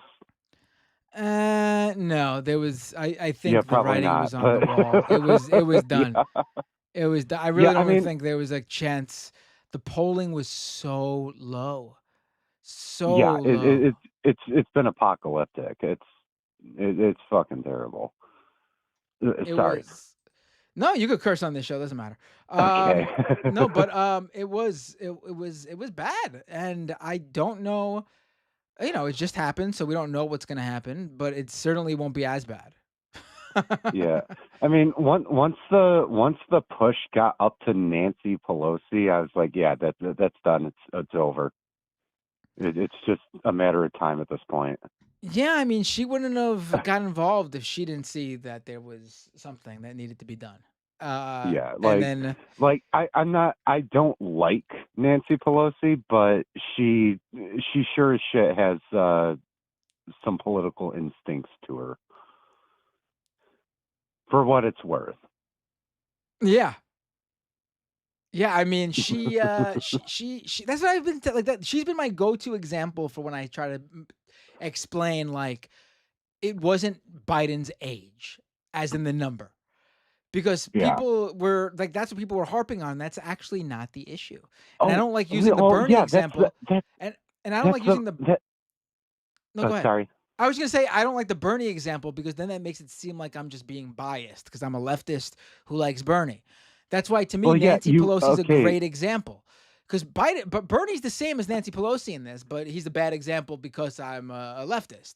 But they are two people who are old in their 80s, but they are still there completely. They Yeah, could give a speech, they could talk, they could strategize, they could I was complete full literally. sentences and they sound have they probably slowed down a little, sure, I'm sure they're a little slower, but I don't think their capacity to strategize and form thoughts of their own has been diminished. I just think maybe it's a little bit slower because that's what age does to everybody, and I think that's fine. But what it You, wasn't fine was what we were seeing with Biden, where he was not all there. And I think he can finish out these last few months. That's fine, But he could not go another 4 years. That's ludicrous. yeah, you just said about exactly what I was gonna say. I was actually gonna bring up Bernie and everything. The thing is, Biden could be 10 years older than he is and as sharp as he was as Obama's VP, and we would be nowhere near the Oh, it'd been fine. territory that we are. No, it'd been Like, absolutely fine. I mean, it wouldn't yeah, have been like completely fine, electorally obviously. even. It would have been completely fine. People would still have the age concern, But the talk coming out of that debate would have been, oh, he showed he still got it. He's still fine. Yeah, He's got like he's but that's not what happened. like The absolute worst case happened. We literally saw a real time like brain shutdown. We literally the term for it is sundowning, and that's literally what we saw happen in real time that night, and it was not pretty. yeah, that debate was probably one of the most painful things I've ever seen in my life. It easily was the most. I would say probably the most consequential debate in well, I can't claim to be a complete debate history expert, so correct me if someone's going to come in with, well, you forget what happened after the blah blah blah debate, but I will say probably the most consequential debate in American history that night. Yeah, I am very glad to be now unburdened by what has been. Yeah. This is a great time to feel unburdened by what has been. Yeah. Yeah. I'm totally in the tank for Mamala. I know she's a cop. I don't care. Yeah, I think we're going to be very it'll be a very exciting couple of weeks. I think in terms of that's the wrong word for it. We're concerning couple of weeks because you don't know what sort of shit they're going to try to pull. But if they go with Kamala, I think we have a good chance, honestly, and they Yeah, should, and it seems like they will. But until it's done, I guess we won't know for sure. yeah. I'm really hoping for Kamala. I don't see any reason for it not to be Kamala because like Kamala isn't exactly like she's not exactly the type of person that the elites of the party are going to hate. Well, there's certainly concern. I think there are people who don't want it to be her. Because you have to remember there is a good number of people who like Nancy Pelosi. People have to remember, and even Hillary Clinton are probably considered to be like the more, I hate to say this, but progressive of the establishment Democratic Party, and that's the truth. People forget that there are a lot of like conservative red state Dems in the like party upper echelons, and they push for these more moderate conservative Democrats. And those are the people to look out for right now. I'm not saying, Pelosi and Hillary Yeah, are our but friends, but right now we are actually all on the same side. Leftists, Pelosi, and Hillary Clinton. yeah, it's a weird feeling. I'll give you that. Yeah. But I mean, like, I just don't think there's much for the donors to really hate in Kamala. And in fact, didn't she just get a big boost in donations pretty much as soon as this dropped? Oh yeah, that's another big bonus for her because her name is on the ticket that the donations go to. She Yeah, would be the only person to get direct in terms of a nominee. She would be the only person who could get direct access to those. If she wasn't the nominee, I was reading there's like a tricky process. Not all the money could be transferred over likely, but a good portion of it would be able to if they turned the campaign funding organization into a super PAC. Seems like a lot of yeah, workaround. Seems like a lot of yeah, workaround. yeah. I mean, I'd rather not leave things like that up to chance. Yeah. But But great call. Thanks. I'm No, I'm you kind want of to say one wondering. last thing? Go ahead. Oh, yeah, I'm kind of wondering what her VP pick is going to be if she. I believe it's just going to be Kamala, to be honest. But I'm Well, wondering no, but what her VP no, pick. she's definitely got to pick a VP. There's no way she runs without a VP. Well, Well, yeah, I'm just wondering who. Oh yeah, we talked about it a little bit earlier. It's been a 2 hour stream almost, so don't worry if you didn't. I'm not expecting everyone to be around for all 2 hours. But the names I've seen float has been Roy Cooper, North Carolina, Bashir of Kentucky, Shapiro of Pennsylvania, Mark Kelly of Arizona. Those are the main four I've seen.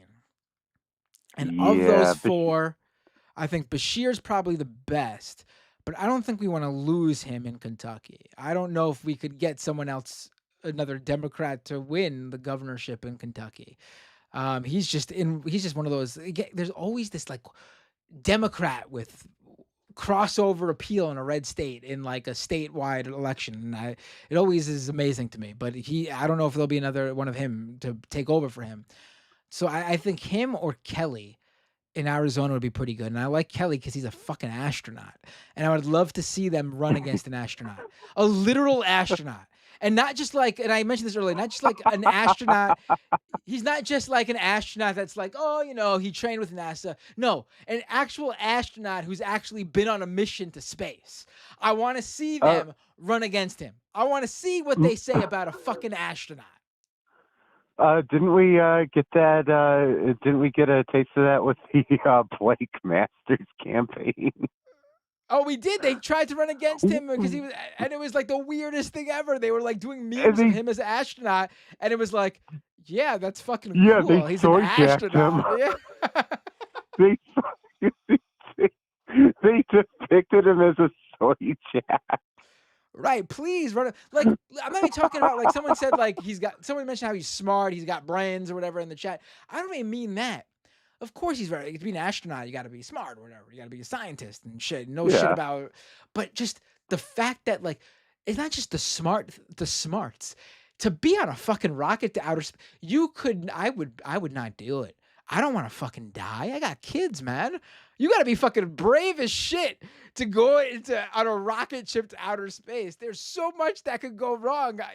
You try to. Yeah, I mean, what do you do to run against an astronaut? Again, this isn't even a guy who's like trained or is I'm a NASA scientist nerd. No, he fucking went on the missions to outer space.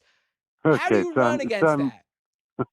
So I'm warming up to Kelly, but like I don't even have kids, and I would not do that.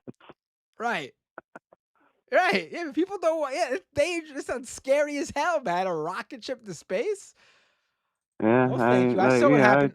I saw what happened to the Challenger. No, thank you. I'm not. Yeah, I was. I think I was like a toddler when that happened, but I do remember catching up on it. Right. Yeah. Oh man, Anyway. I think I was born that year, but I learned about it in school. Oh wait. Oh, was it in the 80s? Yeah, I think it was 86. Yeah. Well, okay, then it was far before I was alive. I'm apparently misremembering. Anyway, it's been a fun chat. No, this was a great call. Thank you so much. Have a great night. Yeah, have a good rest of your stream. Take care. All right, bye. All right, folks. This has been great. The phone system, because we're getting callers who don't usually call in. I really like this. I think it might be easier for people to call in because if you don't have Skype and you don't want to deal with that shit, I get it. I got to figure out a way to not lose the Skype callers because I know people there are people who do like calling into Skype. It's like I could bring your video feed in as well. I am done taking calls for the night. Fuck it. One more call. Stay on. I'm gonna take a call right now. One last call. You are the last caller of the night. What's your name? Where are you calling from? Hey, it is Kowalski. Oh, Kowalski. I'm so happy I picked up the last call. How you doing, Kowalski? So am I. Oh, dude, I have been drinking coconuts this entire day. I was coconut. Oh, filled. fresh off the coconut tree at the farm in Kentucky. I've already planted 1,000 coconut trees. I mean, Nebraska. Did I say Kentucky? Because I was thinking of Bashir. because we were just talking about him. I meant It's Nebraska. fine. We're all flyover states. It's all the same. But I wanted to point out something that has given me a little more optimism. Now, I was already under the impression that I thought Biden would win. I just think Kamala has a better chance of doing so and has the added benefit of helping down ballot races because she's going to energize a whole lot more people than Biden. And Yes. that'll help with the House and the Senate. But I think it's also important to remember they're not going to accomplish much, which is good because we'll have the same dynamic in 4 years that we had when going from uh, Obama to the challengers, and one of those was, Bernie, who helped, get an entire movement going. I think for a lot of people on the left, you really need to realize that the best way to get what we want is for liberals to be disaffected with the system. And I don't think the Republicans are going to be able to coalesce behind someone else by 2028 very well. So we could be looking at a very promising 2028 as long as everything goes fine this election, which I'm optimistic about. I think we're going to pull off probably a pretty big win. I agree with you up to the point where I think Biden was. You said you thought Biden would win regardless. Yeah, Prior to just because the prior, Democratic Party is simply a larger party. No one on either side is very excited about this, but it's just Biden wasn't going to help down ballot, and I think Kamala will. prior to the debate, I would have agreed with you on Biden. Even with everything that was going on, I thought he'd still could eke out the win. It wouldn't be as big of a win, but it would have been a win. I didn't think that after the debate. I was truly because I was hearing from people who are not politically active, just regular people who vote every 4 years for the president, and they weren't telling me they were turning to Trump.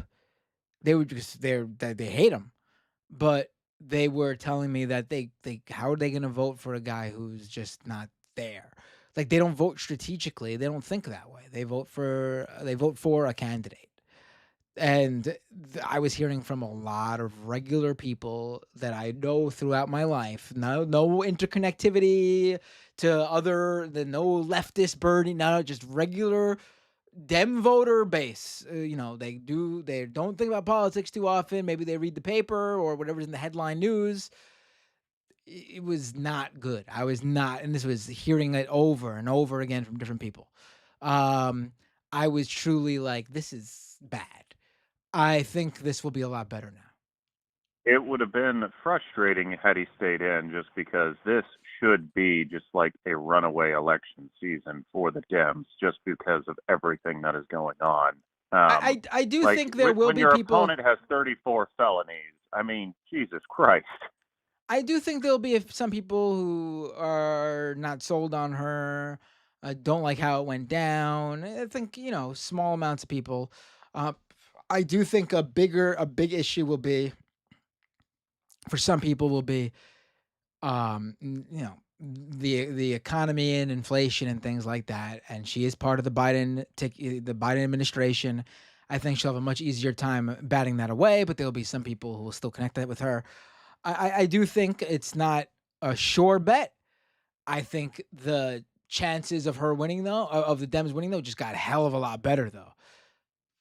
Well, I think she can actually pierce into something that I thought Biden would have had a hard time with, and that's going to be Republican women who, at least the ones I know, are not happy about Roe. Like, I think she will be able to do enough where that will actually make a difference in the suburbs. You are in the red state, so I will take your word for it that if you're hearing from women who consider themselves to be Republican, who are actually upset about Roe v. Wade, I assumed that the Roe v. Wade I backlash mean, was from just going off of independents and the like election in Kansas, I mean, Kansas is a deep red state. 60% of it voted against making abortion a constitutional thing or outlawing it in the Constitution. They voted it down overwhelmingly. And it was mainly because women came out in droves. And Republican I do think, women. Not like independents or like Democratic, Across the board. It would mm, not have happened because there are more Republicans than Democrats in Kansas. So if 60% of the population comes out, that is still a sizable amount. And if you all look at right, that's a great point. marginalized population centers in places like Pennsylvania, Michigan, other swing states, Omaha, because, our split electoral system, that it will be enough to make a difference. Because, I mean, what, the last election was 40,000 something votes?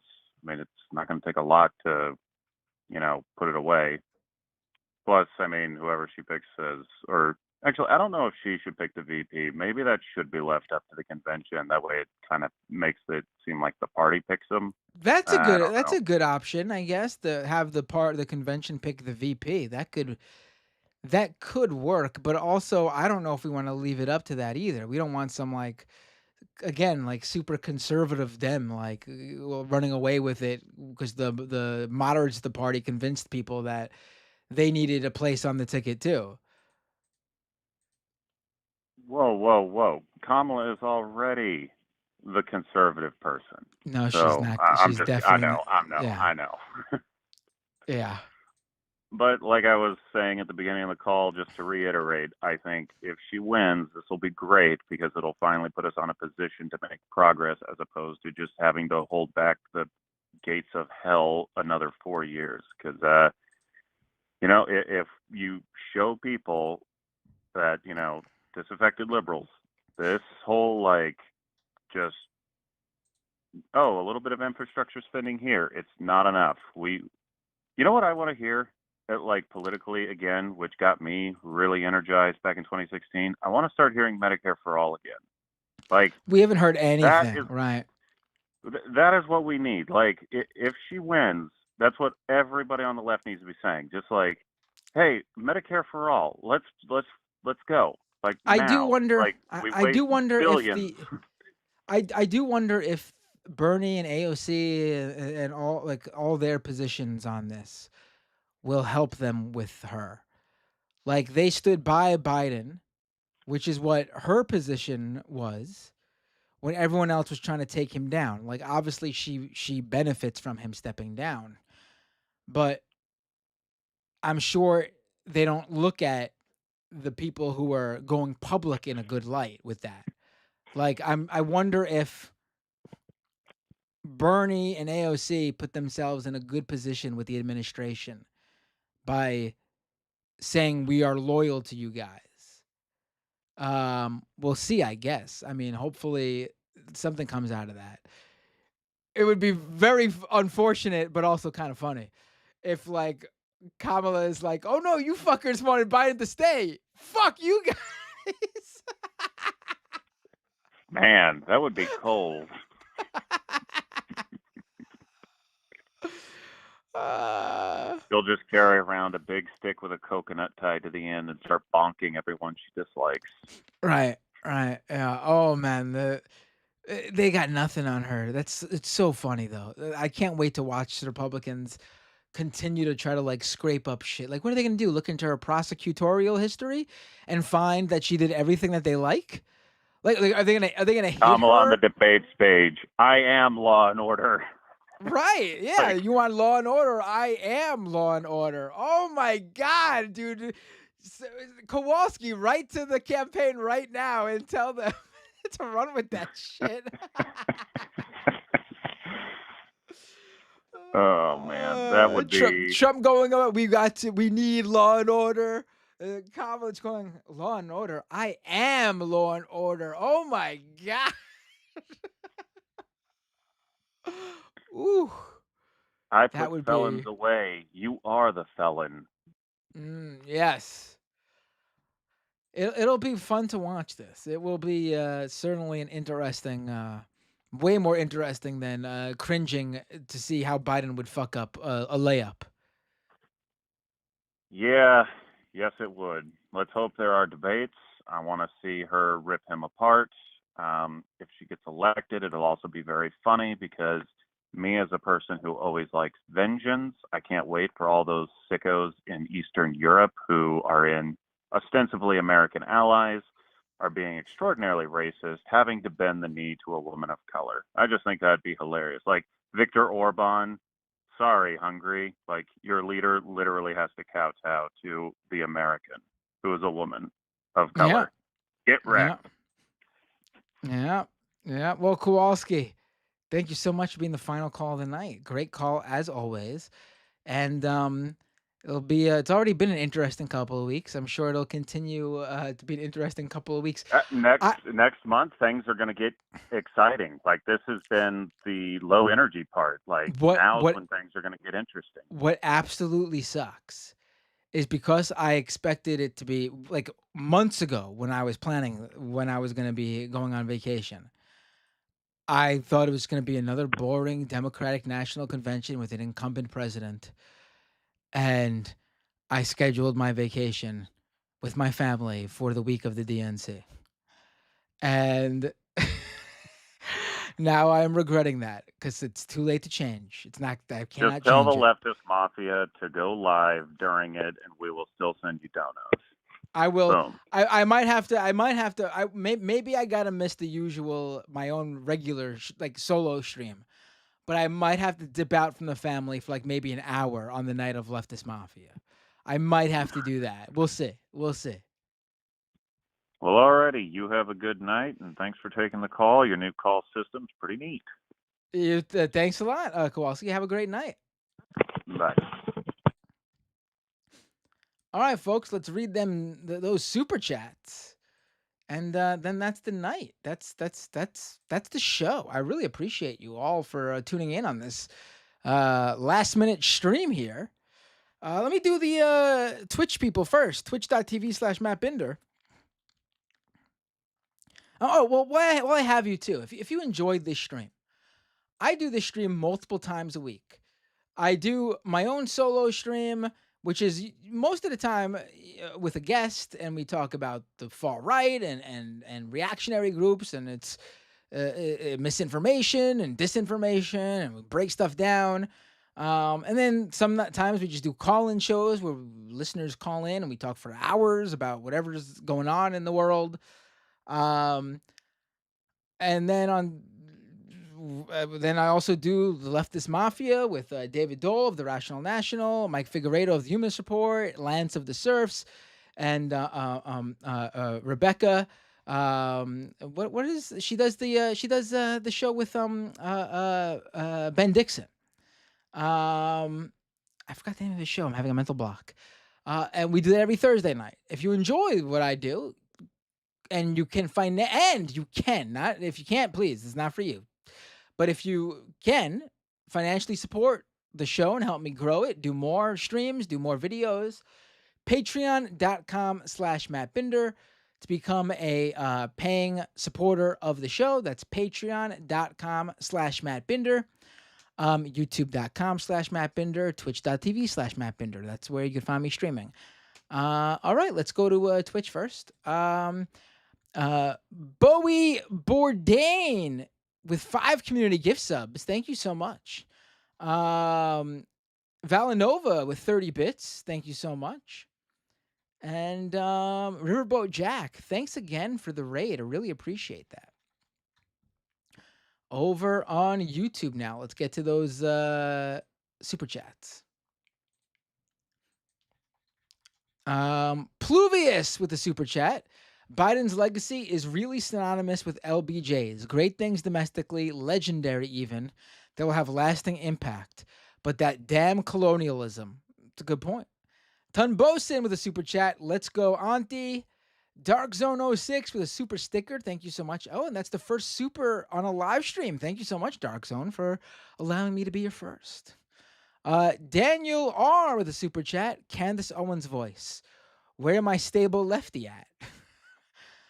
Alan Hill with a membership super chat. A member for 8 months. Thank you so much, Alan.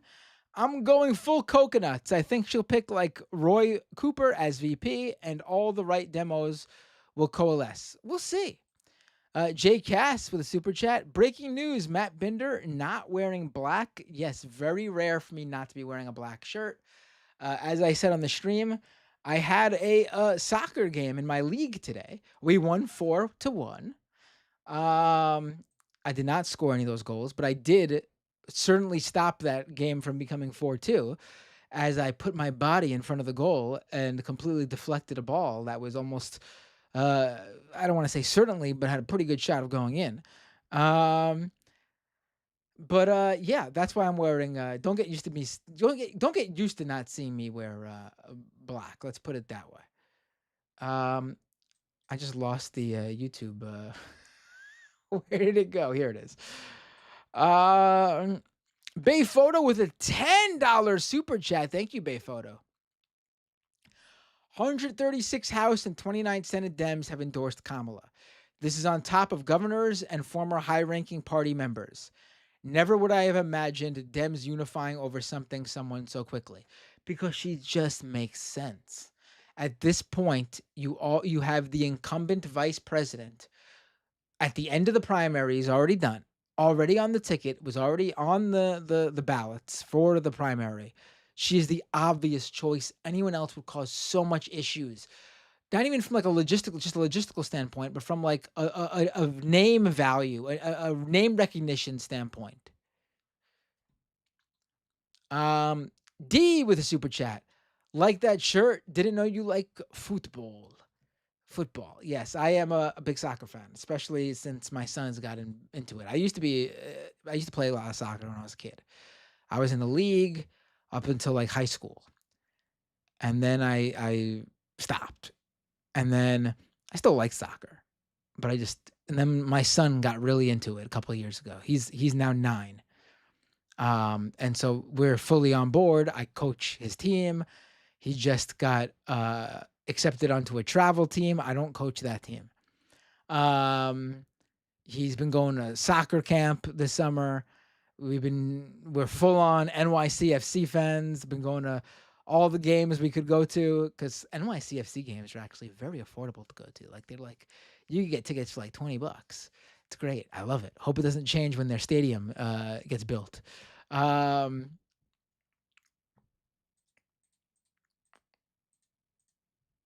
Let's see.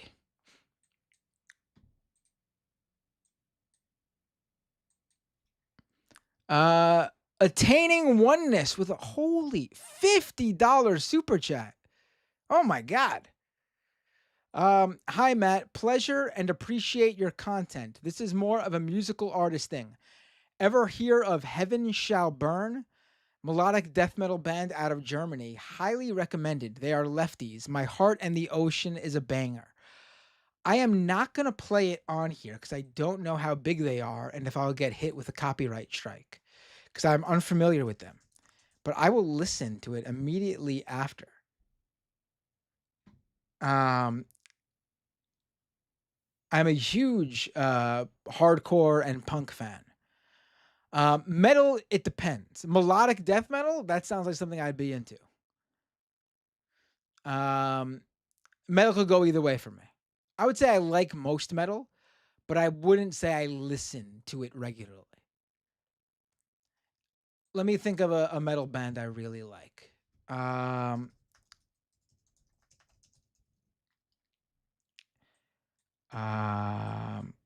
know what my favorite metal band probably is? And I don't even fully consider them completely metal. To me, they're like a metal hardcore band, even though because they are more thrashy than most metal bands. But Darkest Hour is probably my favorite metal band. So if they're like Darkest Hour, I will like them. Renee, enjoy the sausage making. Help us step up, mom. Help us step, Mamala. The Dems are stuck. Ramblin' Ron with a super chat. Just a super chat. No words. Thank you, Ramblin' Ron. Appreciate that.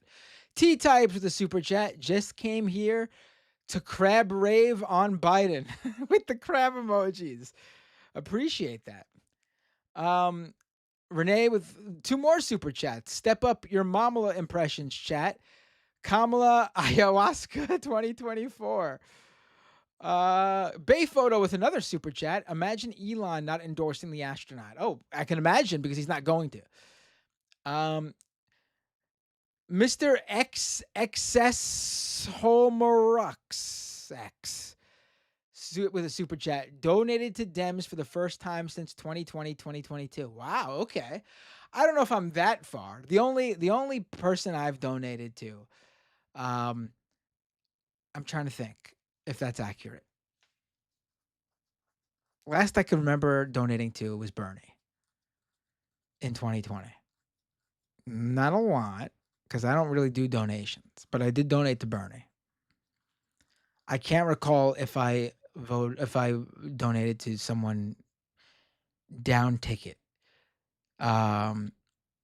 recently. I can't recall. I'm not there. I'm not giving them my money yet. We'll see. Bay Photo with a super chat. The number of Democratic congressional endorsements for Kamala increased 131 to 147 House and 31 to 32 Senate just since my earlier super chat. LOL. Wow. It's got to be Kamala. I mean, just get it done before the convention. No convention fight. It's stupid at this point. The convention fight would be healthy if there was not an incumbent Democratic ticket. It's not healthy at this point. Eagle left with a super chat. Me versus Kowalski. Which side are you on? I wanted to call. Next time Eagle left. Jacob with a holy shit. Hold on. I want to see if I could find this so I could bring it up. Oh my God, Jacob. This is easily the biggest super chat I've ever received. Dude.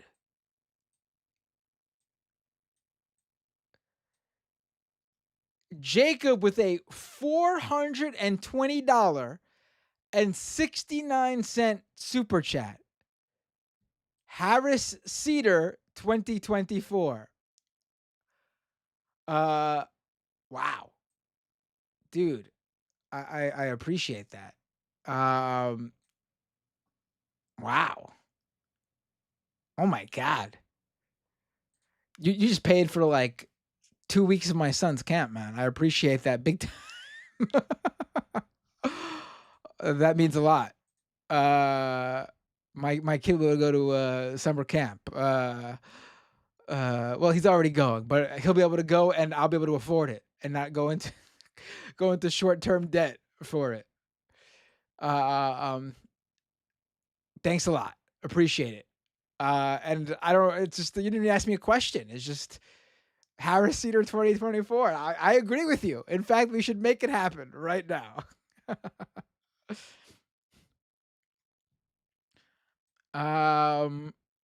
Really, thank you a lot, Jacob. Appreciate it big time. Spasticus with a $10 super chat. Man, Spasticus. Hard to follow up, but the super chat here is the follow up. This is a good one. Mad props for bringing up Gigi Allen on Majority Report this week. I saw him in Memphis, and it was glorious chaos. I am actually jealous of you, Spasticus. Gigi Allen died well before I was able to go to a Gigi Allen show. What year did he was in the 90s, right? Yeah, 93. I would have been 7 years old. So I unfortunately would not have been able to enjoy Gigi Allen live. But Eric says, Matt, send 20 of Jacob's 420 to Kamala Harris. Absolutely not. They're a huge presidential campaign. They're gonna have billionaire donors and other rich people donating. They don't need my money. If I donate to primary candidates and then down ballot. I have donated to down ballot. I just can't remember because usually I just donate to down ballot. And it's just like whatever. The primary one was like a big deal to me though, because Bernie was the first ever presidential candidate I donated to.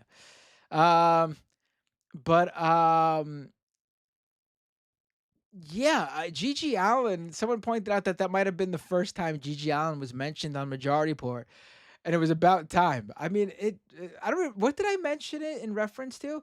Oh, like what you expect, right? Oh, we were talking about cancellation, right? And how certain people get canceled for lesser offenses, but then I brought in how like brought up how it totally depends on the fan base you've you've uh you've built, the fan base you've accumulated, like how you've accumulated them. Like obviously, if you accumulated like a social justice caring leftist fan base, whatever you do, music, art, film, whatever, then the transgression that you do, you have a lot more to fuck up on. People will hold you a higher esteem, a higher. But if you've cultivated like a fan base full of like jock bros, then you've expanded how big you can fuck up before that type of supporter base, that type of fan base doesn't want to support you anymore. Do you know what I mean? So I mentioned how, for example, like Gigi Allen, no one would go see Gigi Allen and see him shit on stage, literally take a crap on stage, and be like, "Oh my god, I can't believe this! I can't support. I love the music, but I can't support him anymore for this."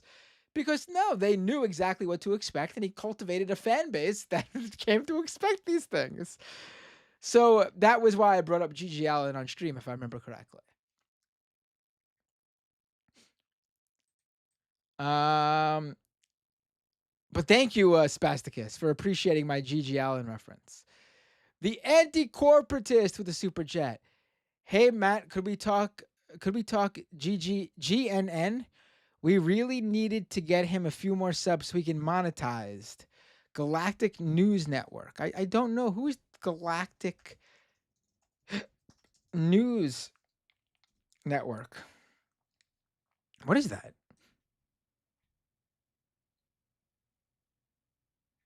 Who's Galactic News Network? But sure, check out Galactic News Network. You paid for the for the super chat. Everyone check out Galactic News Network.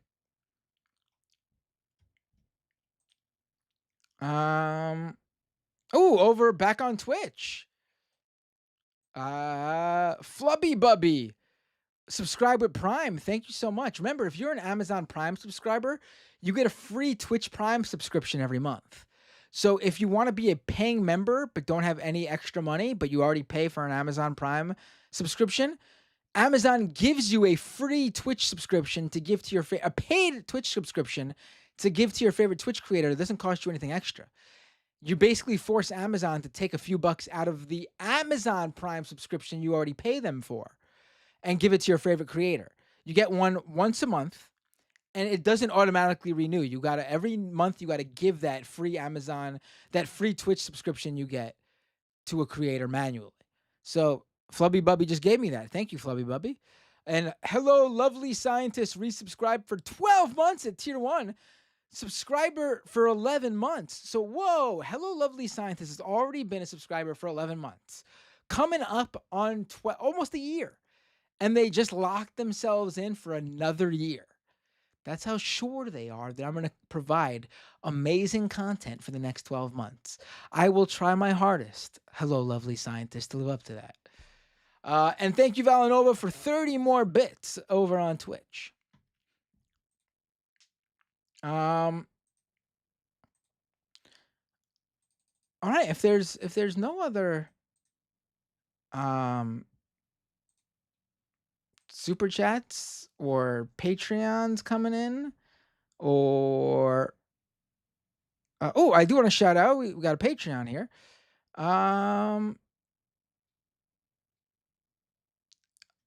Bryce G, thank you so much, Bryce, for the Patreon membership at patreon.com/Matt Binder. Really appreciate your support. And I'm going to mention the few we got the past few days because I don't know if I've had a show since these people have become patrons. Dan S, thank you so much for becoming a Patreon. And Jonathan W, thank you so much for becoming a Patreon. Really appreciate it. That's patreon.com/Matt Binder. We got another super chat that just rolled in. Angelo Henry with the super chat. Republicans are afraid of Kamala because she's the potential first presidential nominee who inhales nitrous oxide. Wait, what? What am I missing here? I don't get that. Oh, but that's your first super chat on a live stream, Angelo. I appreciate that. Thank you for allowing me to be your first. That's awesome. I feel so bad ending this stream with Jacob's massive $420.69 super chat still floating at the top of the chat, but it also isn't going away anytime soon. I think it's gonna be up there for like, geez, like 3 or 4 hours. So unfortunately, I can't even be like, yeah, I'll give it another 10 more minutes, and then it'll go away. It looks like it's gonna be there for a while. But Jacob, I really, again, everyone, first of all, obviously, I thank you so much for the Twitch donations and Patreon subscriptions and YouTube super chat one-offs, and Tweakle just joined on Twitch over at twitch.tv/Matt Binder. Just resubscribe with Prime, a subscriber for 8 months. Just remembered I switched the surfs to paid instead of Prime, so here, have my Prime sub. It's perfect. It means the same. I get the same amount from you giving me the Prime that Lance from the Surfs gets for you subscribing via the paid one. The only difference is for you, where you have to pay that extra amount for the paid one to give to Lance. But there's no difference. Lance gets the same amount that I will get from those 2 subscriptions. All right, folks. I'm glad we did this stream. Not because I get the money from Jacob. That's just an added bonus. But I had a lot of fun. A lot of extra people were on the stream, a lot of callers who I've never heard before, which is always good. Got to try out a new phone system, which works. I just got to figure out how to make it work with the Skype phone system, because I don't want to leave the Skype people hanging. Because I do like the people who like to call in with the video stream chat. But I also like that we opened up a lot of, I think a lot more people will call in with the phones. But I also like the video stream callers on Skype. So we'll figure out how to do both. All right. You'll see me doing my stream this week, my regular stream. I will be doing Majority Report as usual on Thursday. I'll be doing Leftist Mafia as usual on Thursday. I'm going to I've been trying to change the setup here so it's better. Because I told you guys I'm gonna start doing videos, and I've been setting up like a quick way to do quick daily videos. I'm not promising they'll be daily, like every single day yet, but quick, regular videos that aren't the live streams that you gotta wait for. And I'll be getting those up. So things are moving. We're getting things going. And who should I rate on Twitch? We got 130 people still sticking around on Twitch after all that. Who should I raid over on Twitch?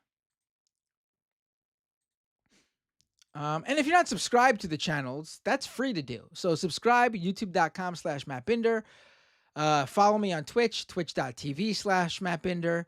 Follow me anywhere on social media, Twitter, Blue Sky, Threads, @MattBinder, anywhere you could think of, Instagram, whatever. I got to get on TikTok. I got to roll that out. I got to start doing TikTok. It's obvious there's a viewership there for this content. I've been saying that forever, but I'm going to do it. I promise. Attaining Oneness says, need more scam economy. I know. I dropped the ball on scam economy. I know. I will get scam economy episodes out.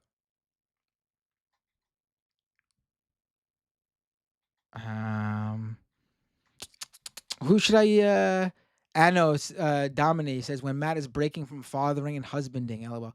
Yeah, I mean, people forget I got kids. I got a life. But no, this is not my full-time job. That's the biggest thing that holds me back, honestly. Luckily my full-time job is in news. I mean, it's what got me in Elon Musk's good graces, but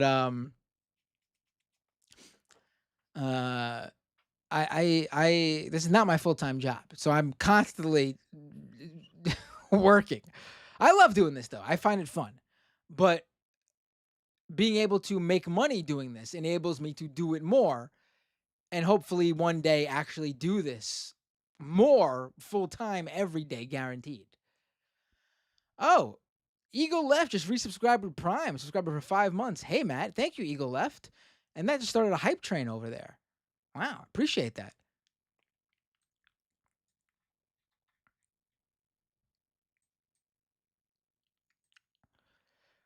Now I'm tired. Oh my god. Oh, it's late. Who am I rating?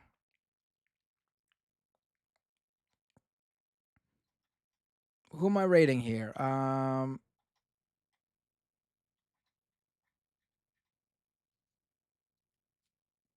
Oh yes, someone. Thank you, Cold Dog, for mentioning it. Rest in peace, Michael Brooks. Yeah, I thought of him yesterday.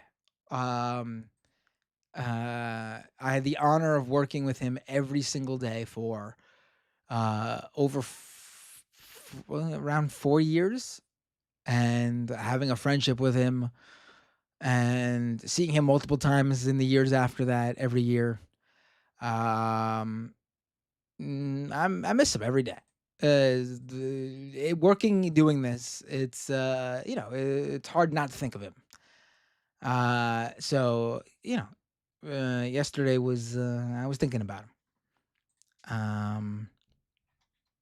I like to think of the good times. Who am I rating on Twitch? Oh, Valinova with another 30 bits. Thank you. Appreciate that. USA Hole, I see. Galactic Streamlord. Let's see Galactic Streamlord. What do they do? I've never rated Galactic Streamlord. Let's see what they're up to right now. If the raid fits, like they're talking about what you guys would be interested in, then let's do it.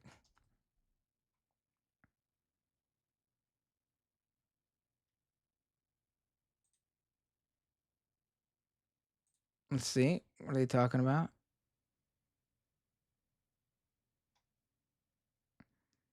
Are they on right now?